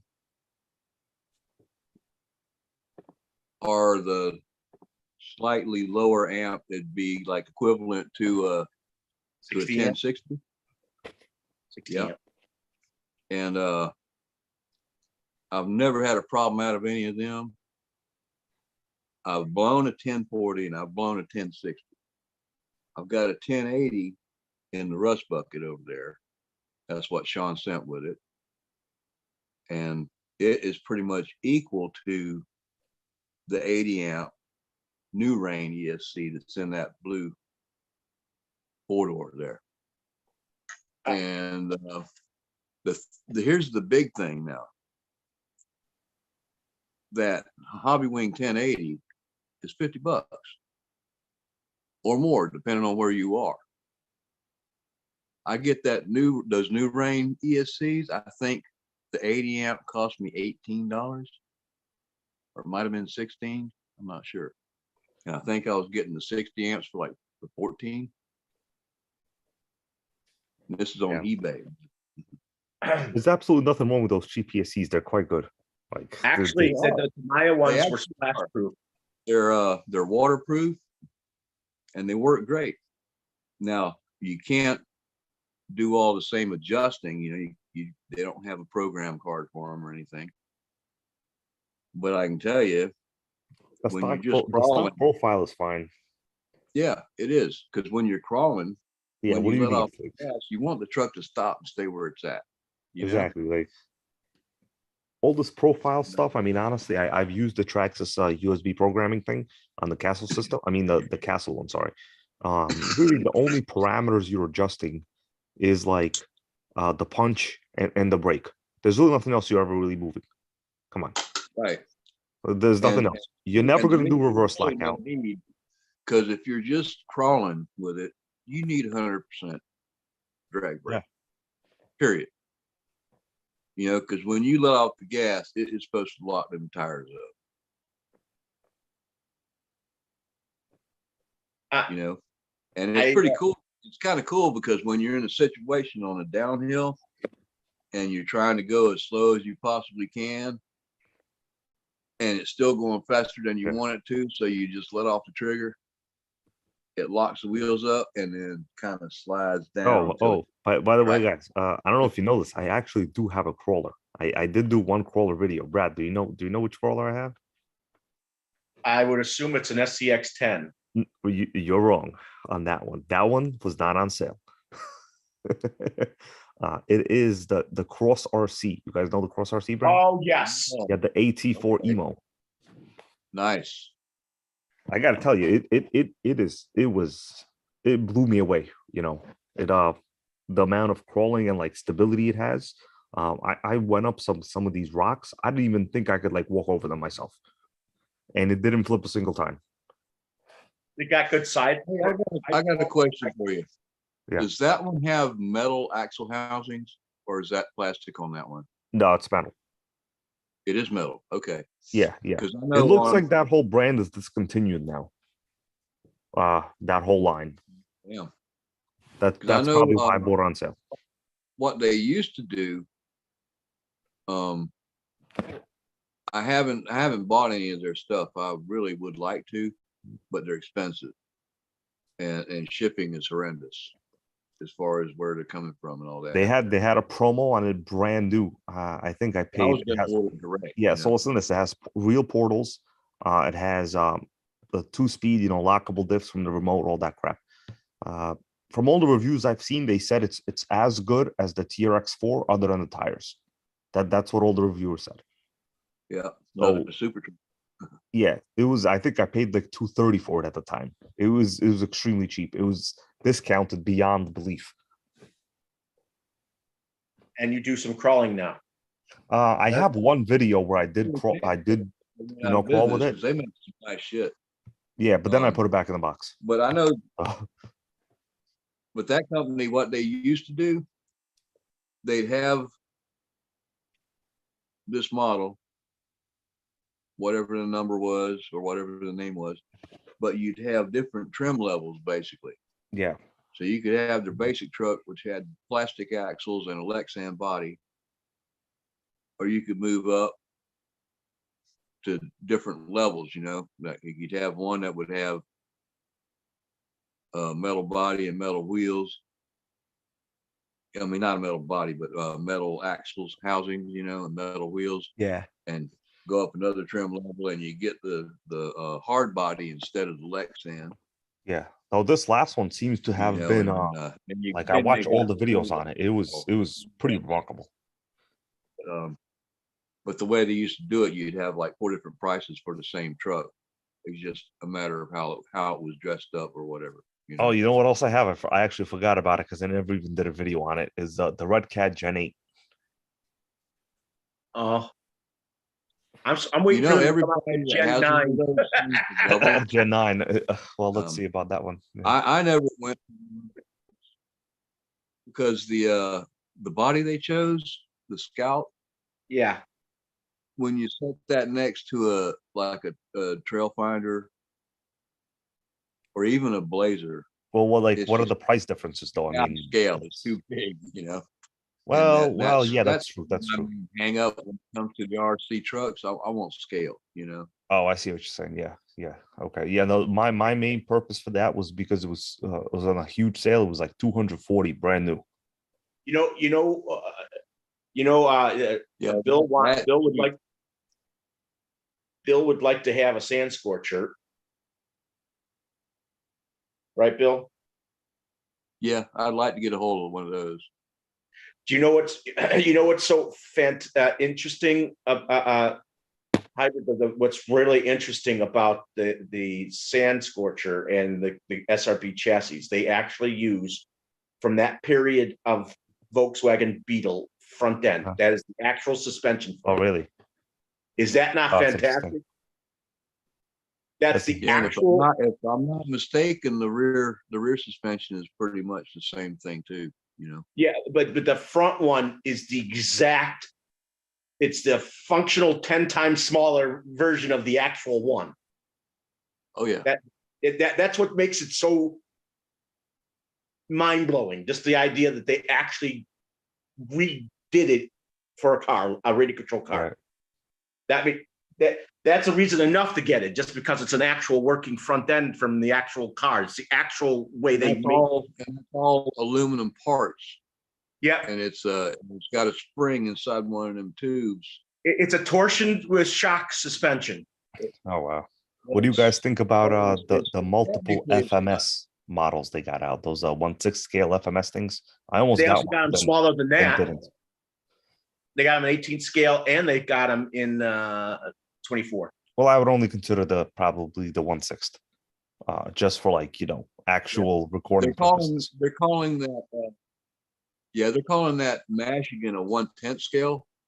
It's but bigger I think than it's that. closer to what my Hummers are, which are they're New Bright says that those bodies are 1/6, but I think they're 1/7 because it is hard to get a 1/6 scale figure into them. Yeah, it's almost impossible. Oh, by the way, did you guys get the newest? I don't know if either of you are subscribers to the RC Car Action magazine. And It that just came today. Michigan looks like it's about the same size.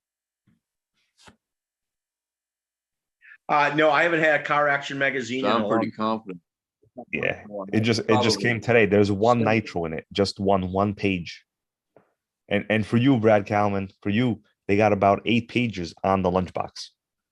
The lunchbox is so popular. It puts smiles on. I don't people's get it. It's literally 8 pages on the lunchbox. Well, you know what? You know why the lunchbox is so popular, I think also, is because you can do so much with that body when painting it and put Oh, murals sure, on. that's true. That's true. You could put murals on them I and just left mine white. I don't think I'm ever going to paint it. My friend Adam, he's done many different versions of different cars that it's based on. He's done a Scooby van and all that type of stuff. Yeah. It just lets your mind create, because you could do so much and make mock versions of old cars you used to watch. He's even thinking of doing one for the 18. Yeah, I mean, I have two lunchboxes. I have the black edition and I have the regular one. What's another sort of truck you would like? I'm curious, like the Clod Buster or something like I what? have one. I have a Clod. If you had a preference for like one interesting truck, like for me to get, like it doesn't have to be an old one. It could be like a reproduction, Oh, like the something that Riris people would are- appreciate. The Riris are basically the same car. Well, yeah, exactly. Yeah. Well, that's the only one I'd be able to get. But Uh, what would you say? you're talking about a truck or something else? Probably a truck. Okay, if you were going to say a car, I'd say get a Sand Scorcher. If I'm gonna look it truck, up right now. Yeah. Or it's an SRB chassis from Tamiya called the Sand Scorcher. I have the Fighting Buggy, which has the monoshock in the rear. I'm gonna look it up right now. Tamiya Sand Scorcher. I mean, just the idea that it has an actual working suspension from the car of that age. That should be like a no-brainer. And that's a car you'd want to actually Oh my keep. god, hold on. $400. Is it crazy? It's all metal. Oh my Mostly- god, $400. I can't do that. It's mostly metal. Well, my- that may my- be. My choice for any car from the past that I could. We're gonna have would to go be- down to the 100 to 150 segment, guys. Okay, well, you already have the 14 scale TTO1E. Yeah. Which I think you should find a place to race those. I think you'd have a lot of fun. That's a good idea.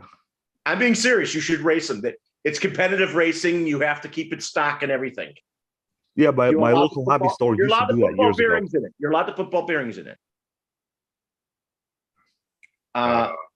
Any other suggestions here? I don't know. Like, I'm looking at like Uh, Amazon. how Tamiya about- Sand Viper. I don't know what that is. Sand Viper's a two-wheel drive buggy Yeah, from it's the trash. I don't want that. DTO2.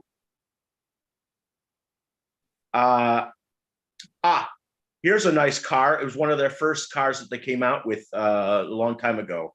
The XR311. Okay, that sounds expensive already.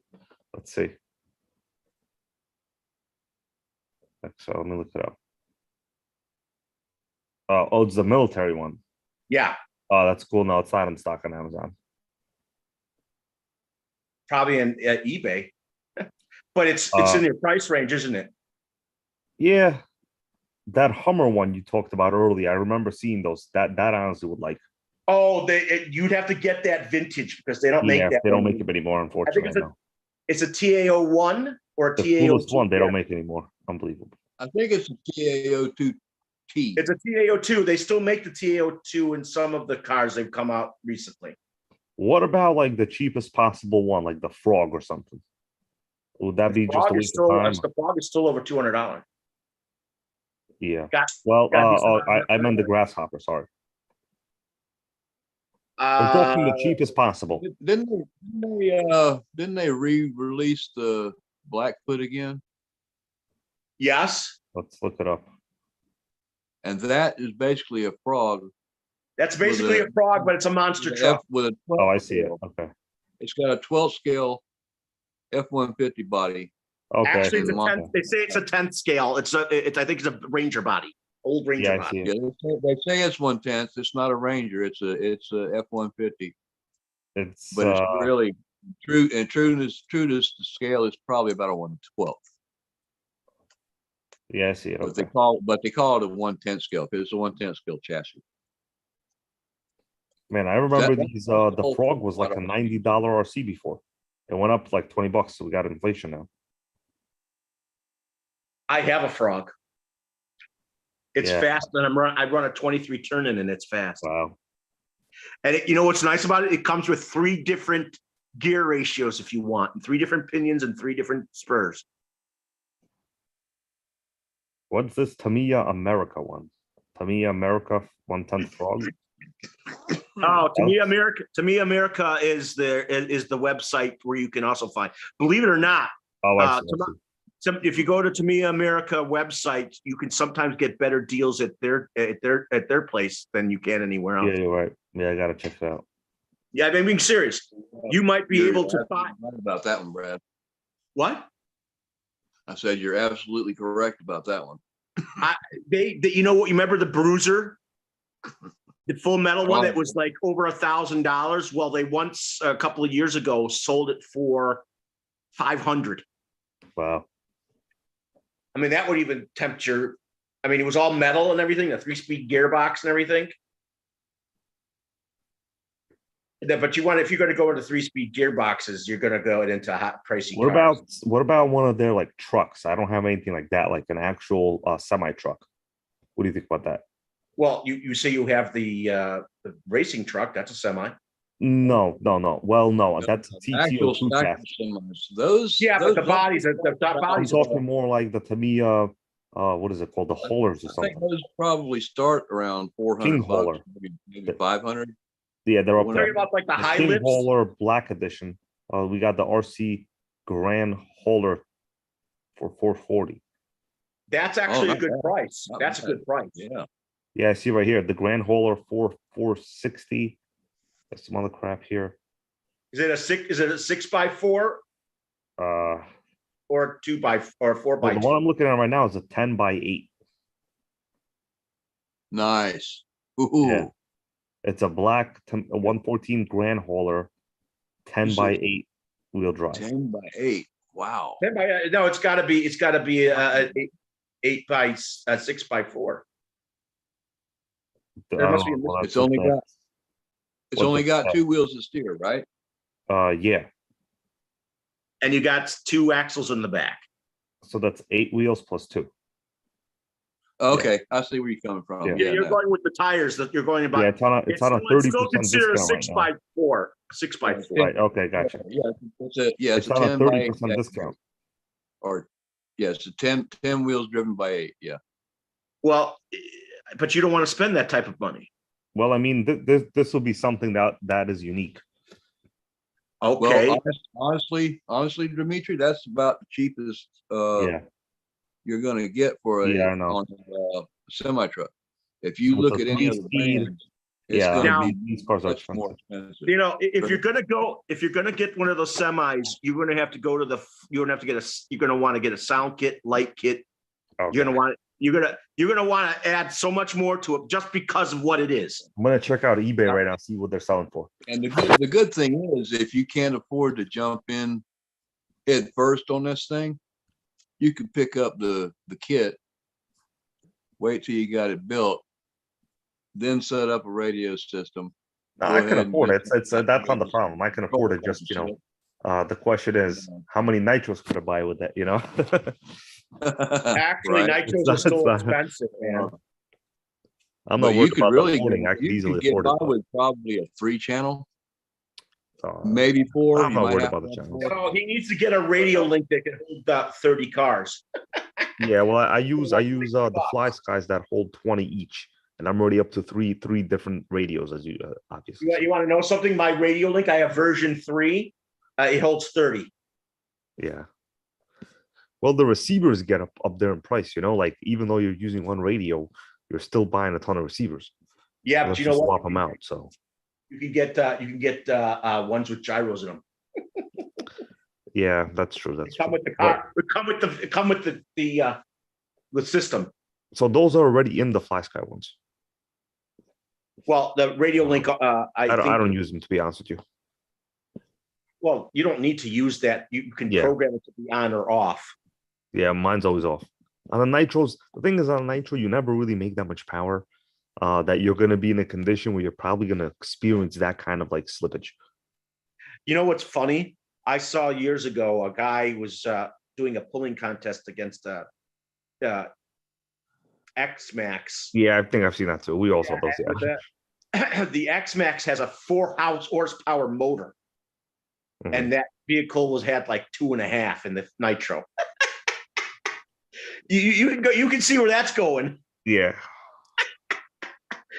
That 4 horsepower, much heavier vehicle. Oh, the X Max is a giant ass car. I mean, that's Yeah, driving- What do you think of the XRT? What do you think of the XRT? It's very different from driving electric. Because Yeah. the power doesn't come on instantly. Yeah, you it's know? totally different. It's totally different. It's the XRT. I don't want it at all. Oh, well, a lot of people are liking it. Yeah, I mean, listen. Let me put it this way: no $1,000 RC is going to be bad. That's just what it is. Like the Axials 6 scales. There's just not. It's like a car. You know, people say, "Oh, the Teslas, they're good cars."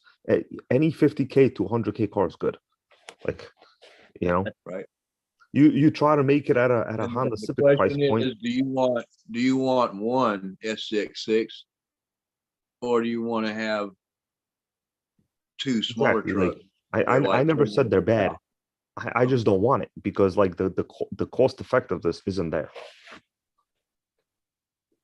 You know, So, that's so are you planning on buying a semi now? well, honestly, I think the viewers would appreciate that more than the XRT. Oh yeah, well, they want to see you put it together and have it run. Exactly. You The know those things are XRT, there's fast. nothing interesting about it.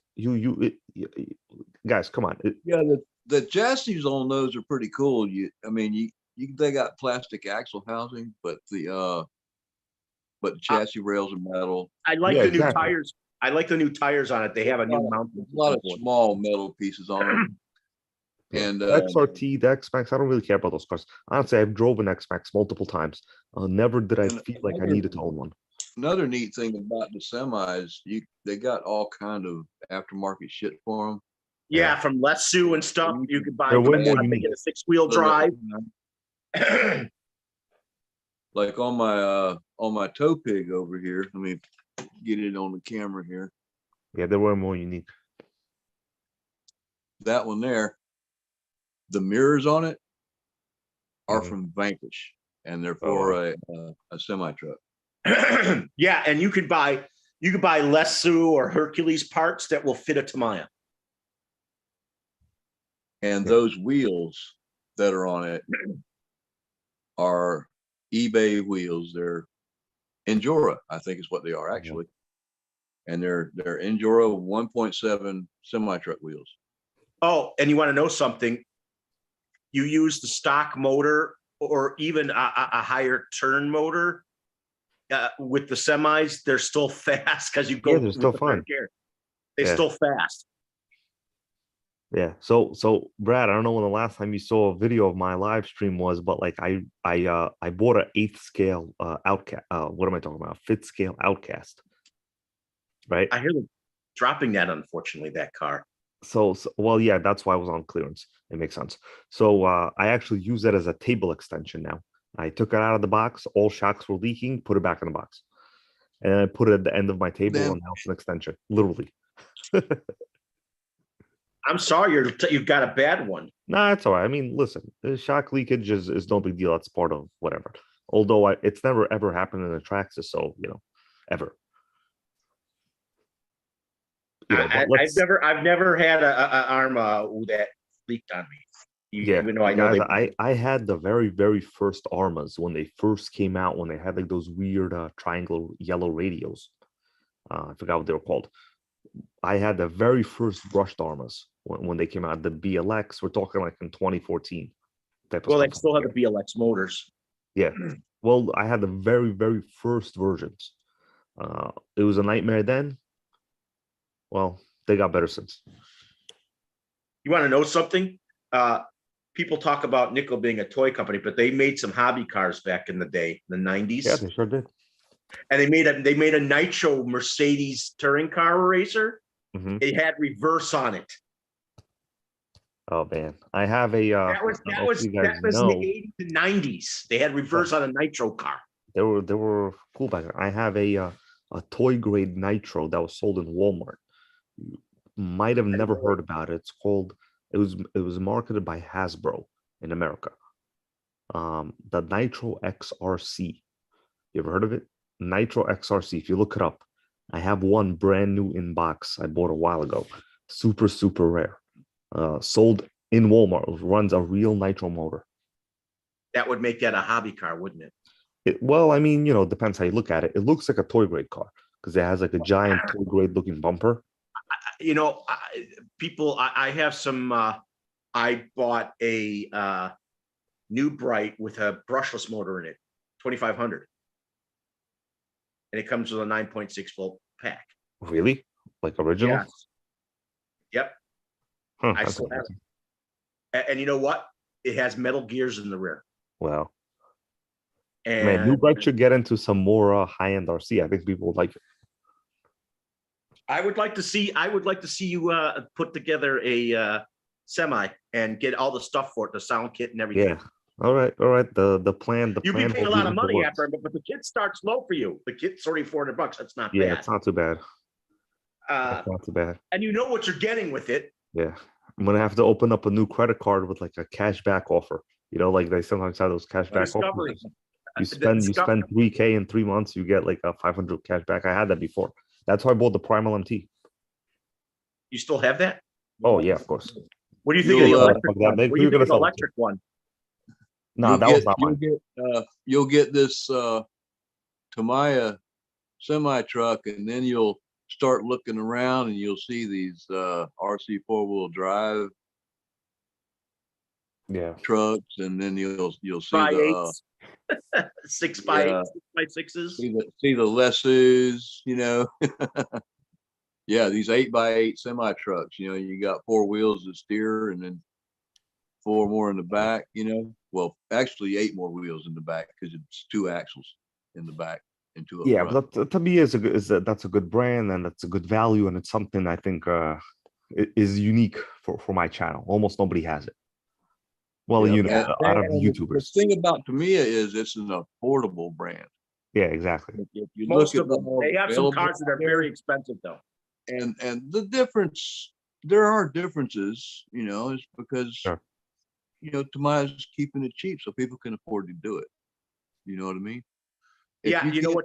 $1,000 or $1,500 on a semi truck tractor, well, you can go get this one from Tamiya for $450 and throw a radio system in it, And you can later get on yourself a you get real the metal, sound kit, metal know. trailer, Mhm. a real metal Exactly. tanker trailer. They have Yeah. they have an actual trailer doable. that's It's metal. doable. It's doable. Yeah, I just sold one of my nitros today to a viewer, so he got some funds. I'm not really worried about the funds. It's more like a space thing, really.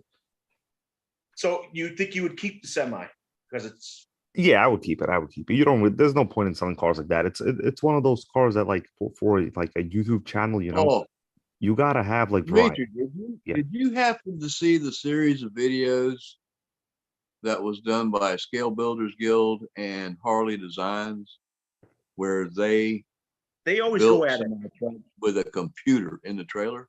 No, I know who they are. But no. Oh, I've seen stuff like that with those aluminum construction It's pretty vehicles. damn cool. What they both came up with was pretty damn cool. They were different from each other, Uh-huh. but I it always was root really for the guild guy. I always root for the Canadian for some reason. Yeah, no. I like him better than Harley too. Yeah. All I know is HP. I sent them both a freaking Baja, and they didn't send me nothing.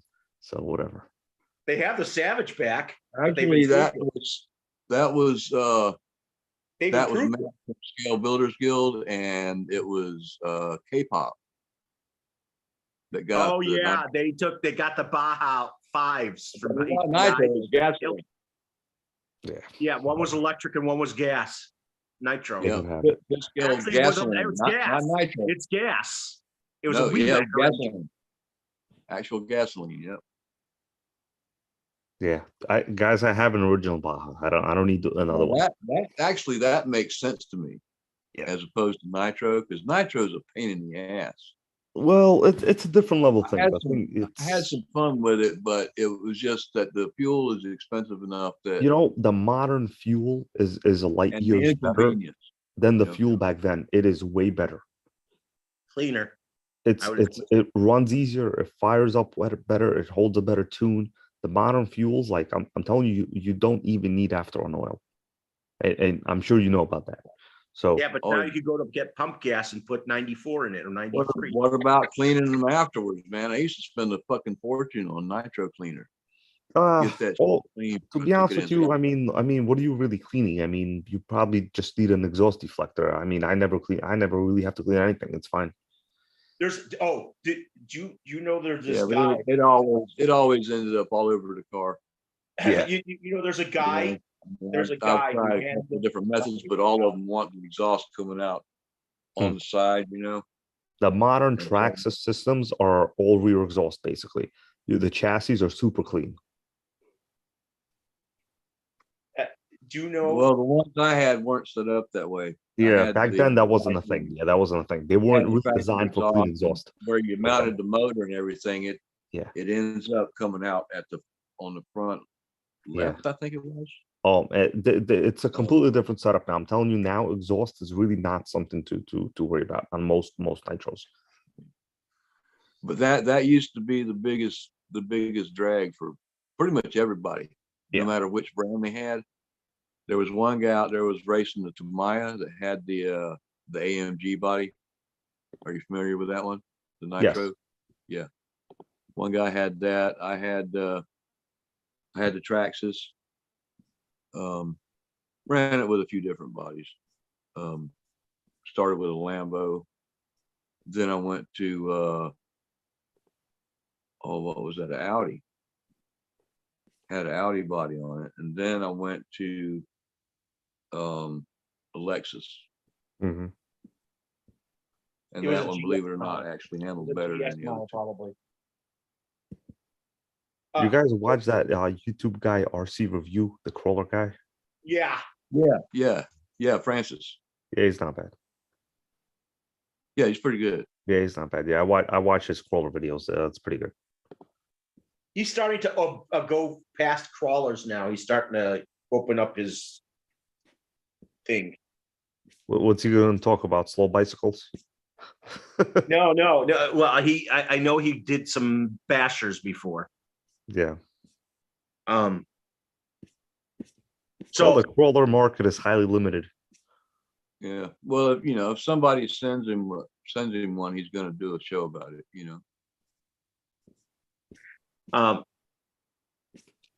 let's see. I haven't been actively making videos for a while, so You made one the other day.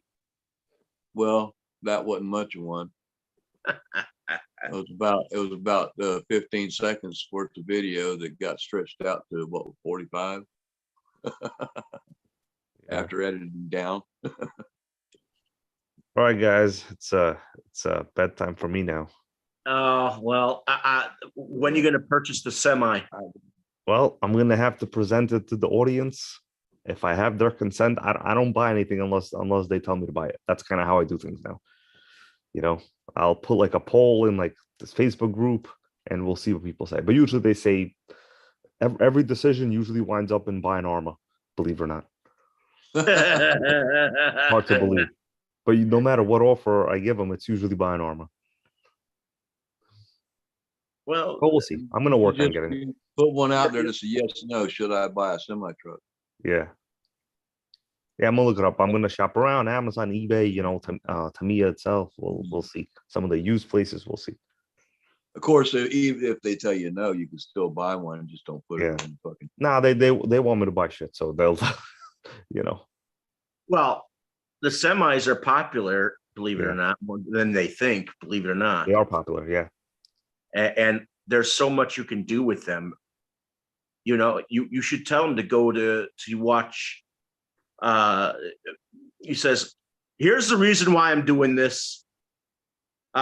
There's plenty of people who show construction vehicles and semis pulling dirt and dumping it and everything. You tell me that you wouldn't want to see me make a semi. We'll do it. All right, Tell them guys. to go to other channels. Tell them to go to other channels to watch that stuff. Here's cool to one for watch. you, Dimitri. Yeah, listen. If, what do you think about an off-road semi?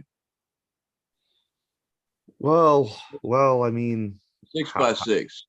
yeah. I don't know. I just want to stick to like the king hauler, like they're basic of the most basic ones. Like what like people think of the Tamiya semis is what it has. The one I'm talking about is $769 right now on sale. Well, what It's brand is it? all-wheel drive, big tires and shit. It's a Tamiya.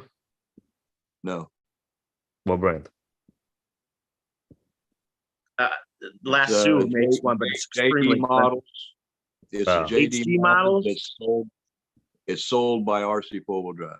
Okay, And they've got I'm sale gonna right look it up. now. But that's Yeah, but ready to run. It I comes, still it think comes you should ready do a to go. You semi. don't have to build it or nothing. You just Okay, I kind of see what drop you're talking about. battery Okay. put in it. You tell them you want to do a And semi. Tell them actually, you it comes believe. You with tell the them battery and the charger and the radio and everything. Yeah. Okay, you I'm gonna look it up. I see what you're talking about. that the semis. You Um, tell them the semis. Believe it or not, you could say they actually run pretty fast. They got 3 gears. In it. Yeah, no, you're right. You're right. That would be interesting. You should It's tell them, fun to hey look at. guys, these are faster than you think. All right, those are Give me great a second, suggestions, Brad. guys. Hey, Go to Howard, I hope I see you next week. rcfourdrive.com. It'd be nice Go to to see you next week. rcfourdrive.com. Yeah, and I look know up their site. I know their site. Christmas sale. Oh yeah, They're- good idea. All right, I'll they check it got out. it, All right, they guys, got it. you both have a good night. I hope you see me next All right, week. you One, yeah. See you guys in the future. I'll stop by. Okay, thanks. All right, bye, guys. Bye. Good night. All right, Brad. I'm gonna call tonight too, buddy. It's late. Man. It's almost 1 o'clock. Darn it. Well, at least someone came in. We haven't seen him or talked to him in a long time. Frank used to get him Yeah, I occasionally. haven't seen any chat. Yeah. The last thing I haven't watched seen of him chat was for him a racing while. that. The last thing I watched for him was him racing a gas powered against some electrics on a place in New York, since he lives in New York.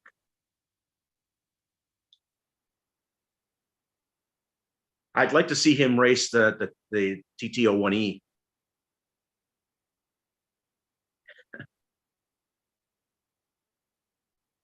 Yeah, I haven't got anything that's fast anymore.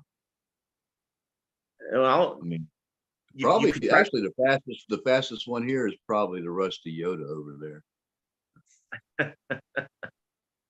you should check to see if there's any racing near you for the semis. I mean, it's affordable racing. Yeah, I haven't seen anything about any of them. I mean, I've looked around a little bit. Well, after you but saw that video, you It's should not, watch it. it's not something that I really want to get back into. It's very budgeted friendly that racing the semis. Yeah. Well, racing turns into an obsession a lot of times. Back when I was racing, I couldn't afford to have 6 or 7 or 8 RCs. I had one.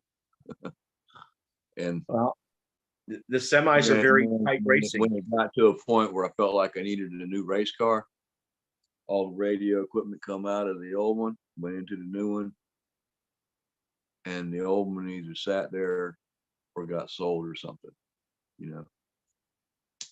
and that was racing. You know what I mean? And if I determined that the speed control wasn't sufficient anymore, I'd buy a new one. The old one got pitched in the box with Well, the other old. what's nice now is ESCs are on the cheap side these days. Oh yeah. So things are more budgetly friendly for you to do it. It's just got to find the people to do it. Yeah. Because Oh, I yeah. think I had a Novak Tempest ESC, I had a Novak once. and that thing cost me right at $200 for that one. But that I was remember- the big racing ESC that had a huge head on it, big fins, looked like an engine head on it. And now you got hobby wings, which are good quality for cheaper. Yep. And they go down to 12 turn if you want.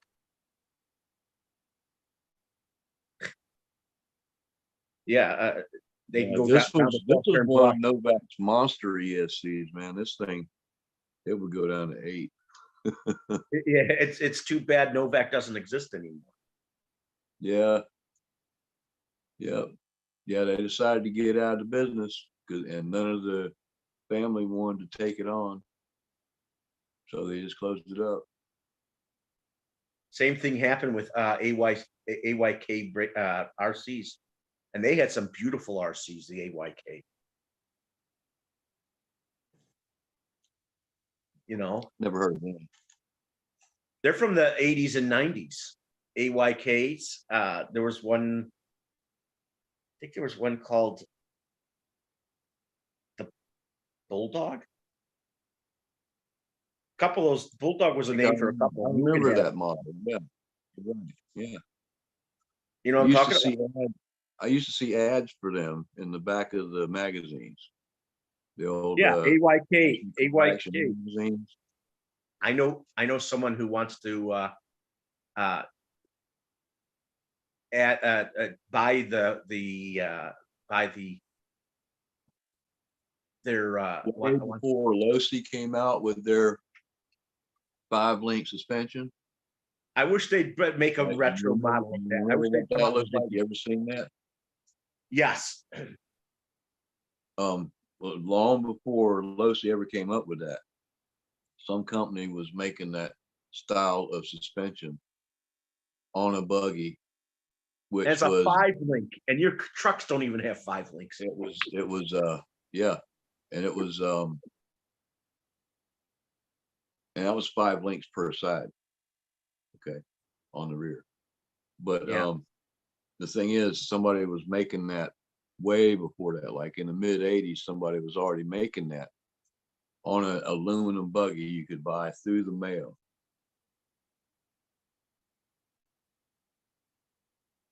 So it was heavy. Well, I I would love to see you be able to get a sand scorcher and find a way to see if anybody's racing those trucks. Yeah, if I get my hands on a sand scorcher, I could race it at USTE. It would qualify for the buggy class. The vintage racing. Yeah. You live in Florida, right? Yeah. Yeah. Yeah, Yeah, I've been to USTE. I've been to USTE 4 times. Man. Did you go this year? Yeah, I went in February. Yeah, I'm going next February for my birthday. It happens a couple weeks after my birthday, but that's my treat to myself every February. Yeah, the sand scorcher you could race. And you know what? It's not gonna break that easily since it's mostly metal. Yeah. What motor would you put in it? I don't know. Might go with something I've got laying around here, one of the old Brush buggy motors? 27 turn brush motors, man. And Actually, of course, I've got one that's basically a new motor, but it's got the armature out of an old Trinity 27 turn brush motor. Timing advanced already and everything. I burned the armature. What happened was I had this 4-to-1 reducer mounted on my Trail Finder 2, the blue one, and goddamn thing locked up, and it burnt the armature in the motor that was in there. It was an 80 turn motor, Brad. an 80 turn? 80 turn. That's high And torque as hell. And when that fucking thing locked up, it just total smoke show, man. It burned the fuck out of that armature. And so Yeah. I did a video on it, repairing a art, or what I call it, repairing a brush motor. It's on my channel. But the thing is, I stuck that 27 yeah, oil. this is that Black Death com drops. Okay, yeah. This is the synthetic Mine oil I is- use for mine is bushings clear. and bearings. Yeah, mine are clear.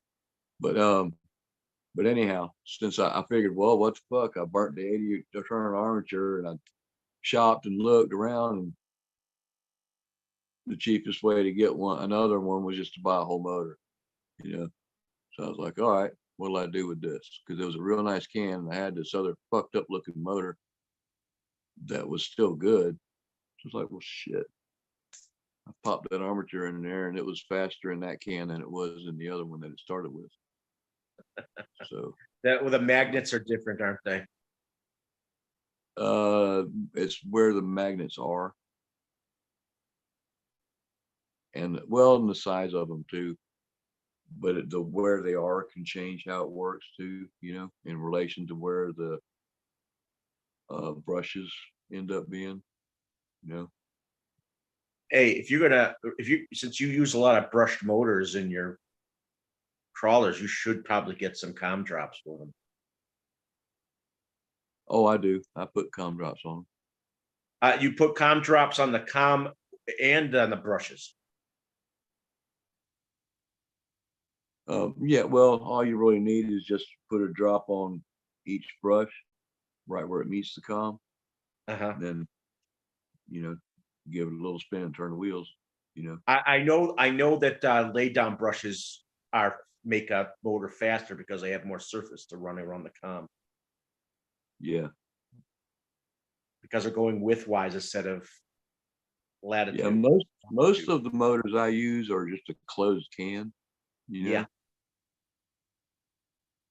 I mean, the Tamiya difference, makes I mean, some it's just like a Tamiya motor, except for, you know how many turns it is because it's got a label stuck on it. You know what I mean?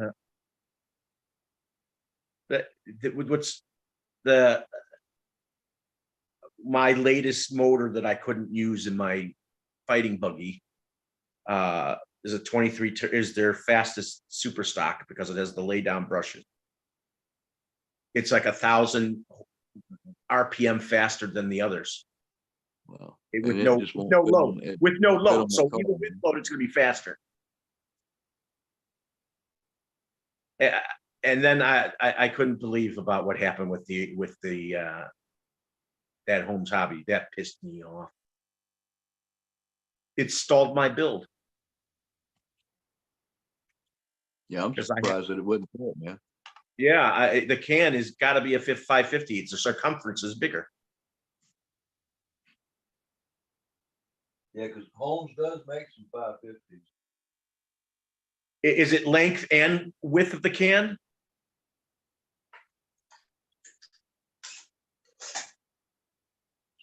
Say that again. Is it width and circumference on a 550? Well, the width is referring to how far across it is, but the circumference is measuring how big around all the way around. But And it's bigger than a 540. at Even though any they- rate, a 550 motor is fatter than a 540. And that's why it didn't fit. And then they Right. say it's a 540 motor. And They say it's a also- 540 motor. Yeah, well, I mean, some cars are just have a tighter fit, you know. It's too bad. You know, What car was that you're putting it in? the fighting buggy, the SRB chassis one, it has that beautiful buggy body. Okay. Yeah. Oh. Yeah, that would be a good one. Definitely. Damn, I I'm surprised. wanted it. I'm surprised.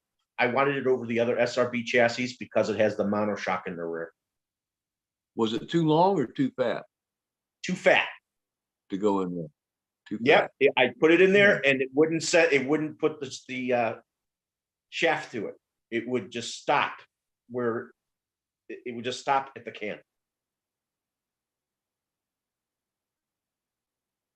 It's You just, mean it wouldn't go in all the way, or it wouldn't go in it at wouldn't all. allow It you would to just match the pinion? no, it didn't. No, you couldn't even. It was. You couldn't get the shaft to go through entirely. You couldn't get the shaft to go through at all because the can stopped it.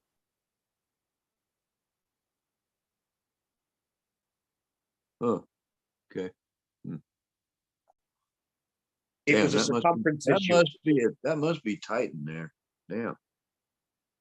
Well, they gave me a. I don't want to use the stock motor for that car. It's too small. You know how motors have that little bump, a lot of them, the little bump on the front right there around the shaft where it comes out, where you put the pinion gear on. Yeah. Could it be that that's just fat enough that it's hitting the motor mount where it's not No, going it's the can itself will not let itself fit through the opening. Damn. It's a can issue. I don't know. Maybe I don't know. Maybe the Holmes motors are fatter. I don't know. I don't own one.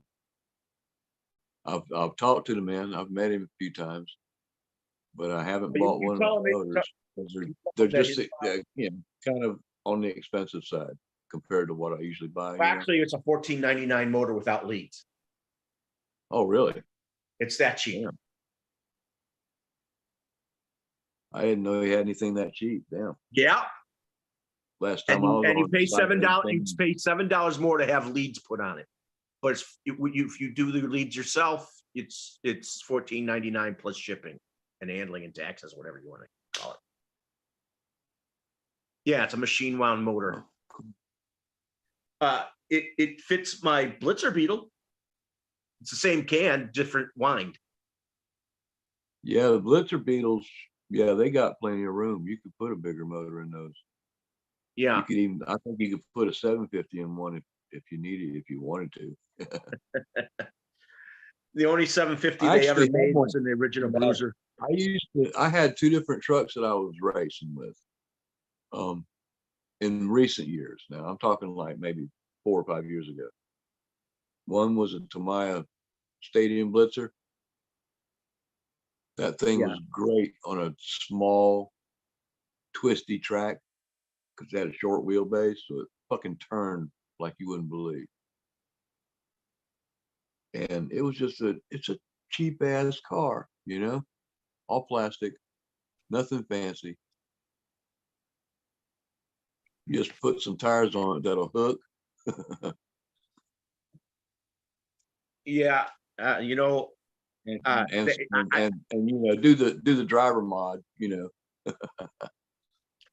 you know what's nice is that they still are doing advancements in making new chassis too, and still make their vintage stuff. Oh yeah, and I had my other truck that I had a Dodge body on it, and They only had one Dodge.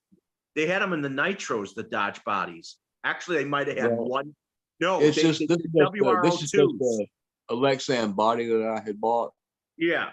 Well, they had a couple of Mhm. Dodges on their twin motored cars. It was but this was a Proline body I had bought years ago. I had a few of them put away. Started digging out all the old RC shit and putting stuff together, you know. Well, I had a RC10 T3. I had a B3. Yep. But it was a nice chassis. Basically the same chassis. The only difference was you had longer suspension arms and axles and shit And on the tires. T, and bigger tires, yeah. But I ran the same Yeah, I had a tires. I had two sets of identical tires, front and rear, that were on the T3 and on the Blitzer. And if I was on a small track that was kind of tight and twisty, I drove the Blitzer. If the track I went to had real long straightaways and shit, big jumps, all right, T3 time, you know. You want to know something? It was funny. I used to be on a small, tight track for oval racing at a former friend's house back in the day, and he even put the the monitor equipment under the track, and it was dirt. I beat some guy. I beat on occasion. I would beat the guys with the Losies and the Associateds with my Hornet, my Super Hornet, and my Fighter Buggy RX. Hey, It's there's no a small, tight accounting. track. I beat them sometimes. There's no accounting for the driver ability, you know. Well, Me and my buddy that started me on this shit with a Hornet, we had this little tiny track. It was like a motocross track that we made, and it was small. I mean, when I say small, I'm talking about it wasn't but like 3 foot wide at the widest point, you know. Yeah. and it was like half racetrack and half crawler course, even though there weren't no such thing as the crawler in 1986. Believe it or not, the first crawlers were not considered crawlers. Tamaya made them, the bruisers and the Yeah, they were out there, but at the time you couldn't get one for under $700. no. And I'm talking about I was like 24 years old. 25. I don't know. People raced Let me people see. raced the live axle cars. 25. Yeah. Oh yeah.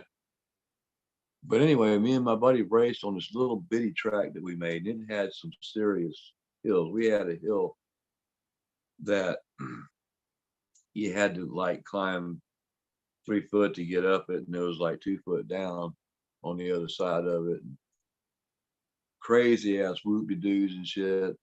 And the track would get narrowed down to about 2 foot in places and stuff. And we had a bridge that was like only wide enough for, well, not even wide enough for a 1/10 scale buggy to get on it. It was for something we had before that.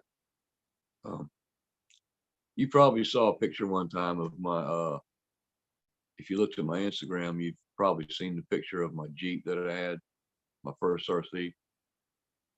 I don't have Instagram. It was a Radio Shack Jeep, like a 1/12 scale.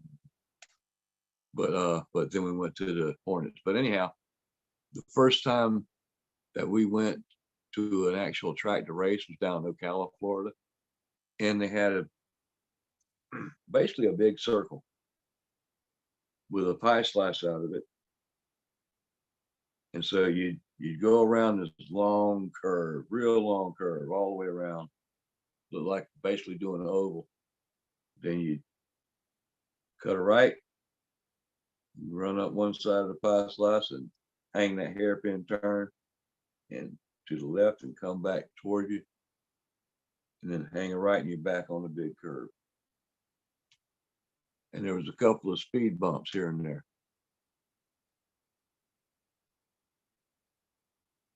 And so me and my buddy with our Hornets, we're out there racing against other Hornets and other cars that had better suspension. We 1-2'd it. Basically, me and him were battling for first place, and he ended up winning, and I was second place. But that was our first time out.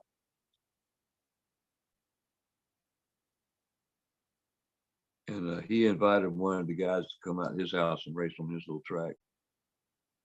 And he could not even drive on it. He got stuck. He kept getting stuck.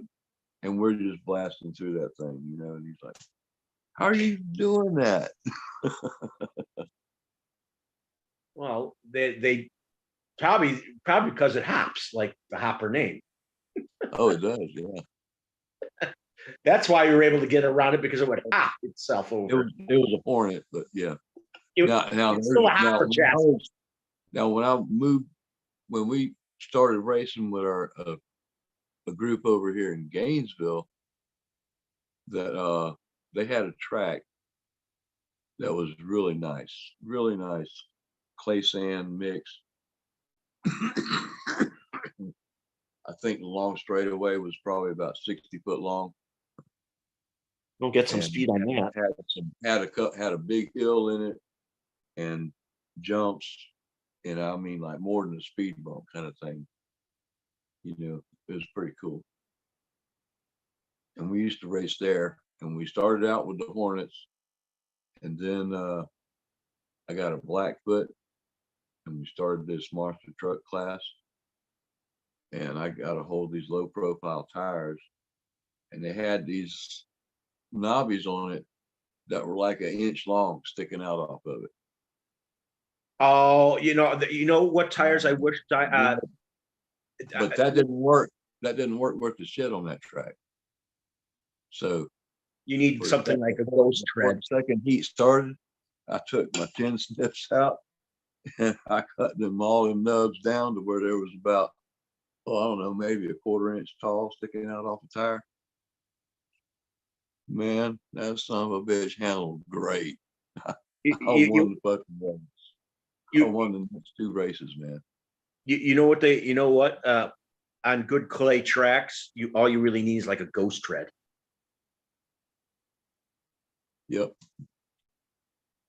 You know what tires I wish they would make again? Dynamite is the But, diamond spike. The diamond spike was awesome. Diamond spike, yeah. Yeah. I just stuck with the super soft mini pins. Well, I'm just saying the dynamite. If you had a loamy track or you were in sand, the diamond spikes would suit you good. Yeah. But both the tracks that we had going on with our club over there, we had 2 of them. The one that was open. I mean, when I say open, I mean wide open. And then the other one was the same kind of surface, but under a pavilion at the fairgrounds. And on both of those tracks, we had an actual blue groove from the rubber being laid down on them. I mean, I've seen some clay tracks where they got ghost treads and the thing. They're just handling on rails. The buggies. And actually, I went from the mini pins to it was this kind of a wide pattern, but a thick little flat nub that stuck out on the tires. Now, if the track was really muddy, a taller spike would do better. Oh yeah, absolutely. But that's not too likely to happen. You know, because No, but if they freshly water it, if they overwater it, get the taller spikes out. yeah. Because it's going to be wet for a while. We had that shit down pretty good. I mean, of course, we used more water on the open track than we did on the covered one. I just know that when you really water down the clay track, it turns to mud. So you're better off going. You're better off getting those diamond spikes out. Yeah, we knew how to do it though, Brad. We knew how to do it so it didn't get that way. You never know. Honestly, those diamond spikes weren't all that for mud. Really, they were pretty good on the clay as long as it didn't get too wet and too nasty. You know. But they were great in sand or loamy dirt, right? Yeah. Yeah, not as good as, probably better because they didn't clog up too bad. That's the thing about them. Yeah. You know. They were like adhered to one another, but you could tell where the spikes were. And then it had that opening in the center, like a diamond. So you know what I mean? Mm-hmm. It had a big opening between the diamonds, so it would unclog.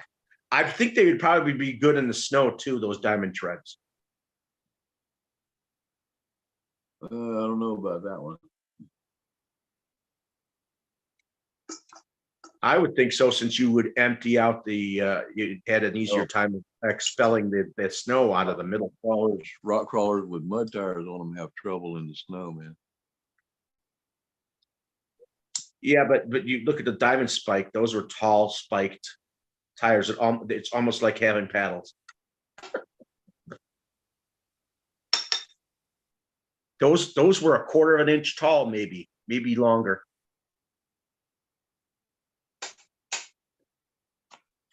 All right, well, Brad, I'm gonna call it a night, buddy. All right. You have a good one. Thanks for inviting me in. I'll come next time. And if anybody's still watching, thanks for hanging around, man. Yeah. Is anybody still watching? All right. Good night, y'all. Bye.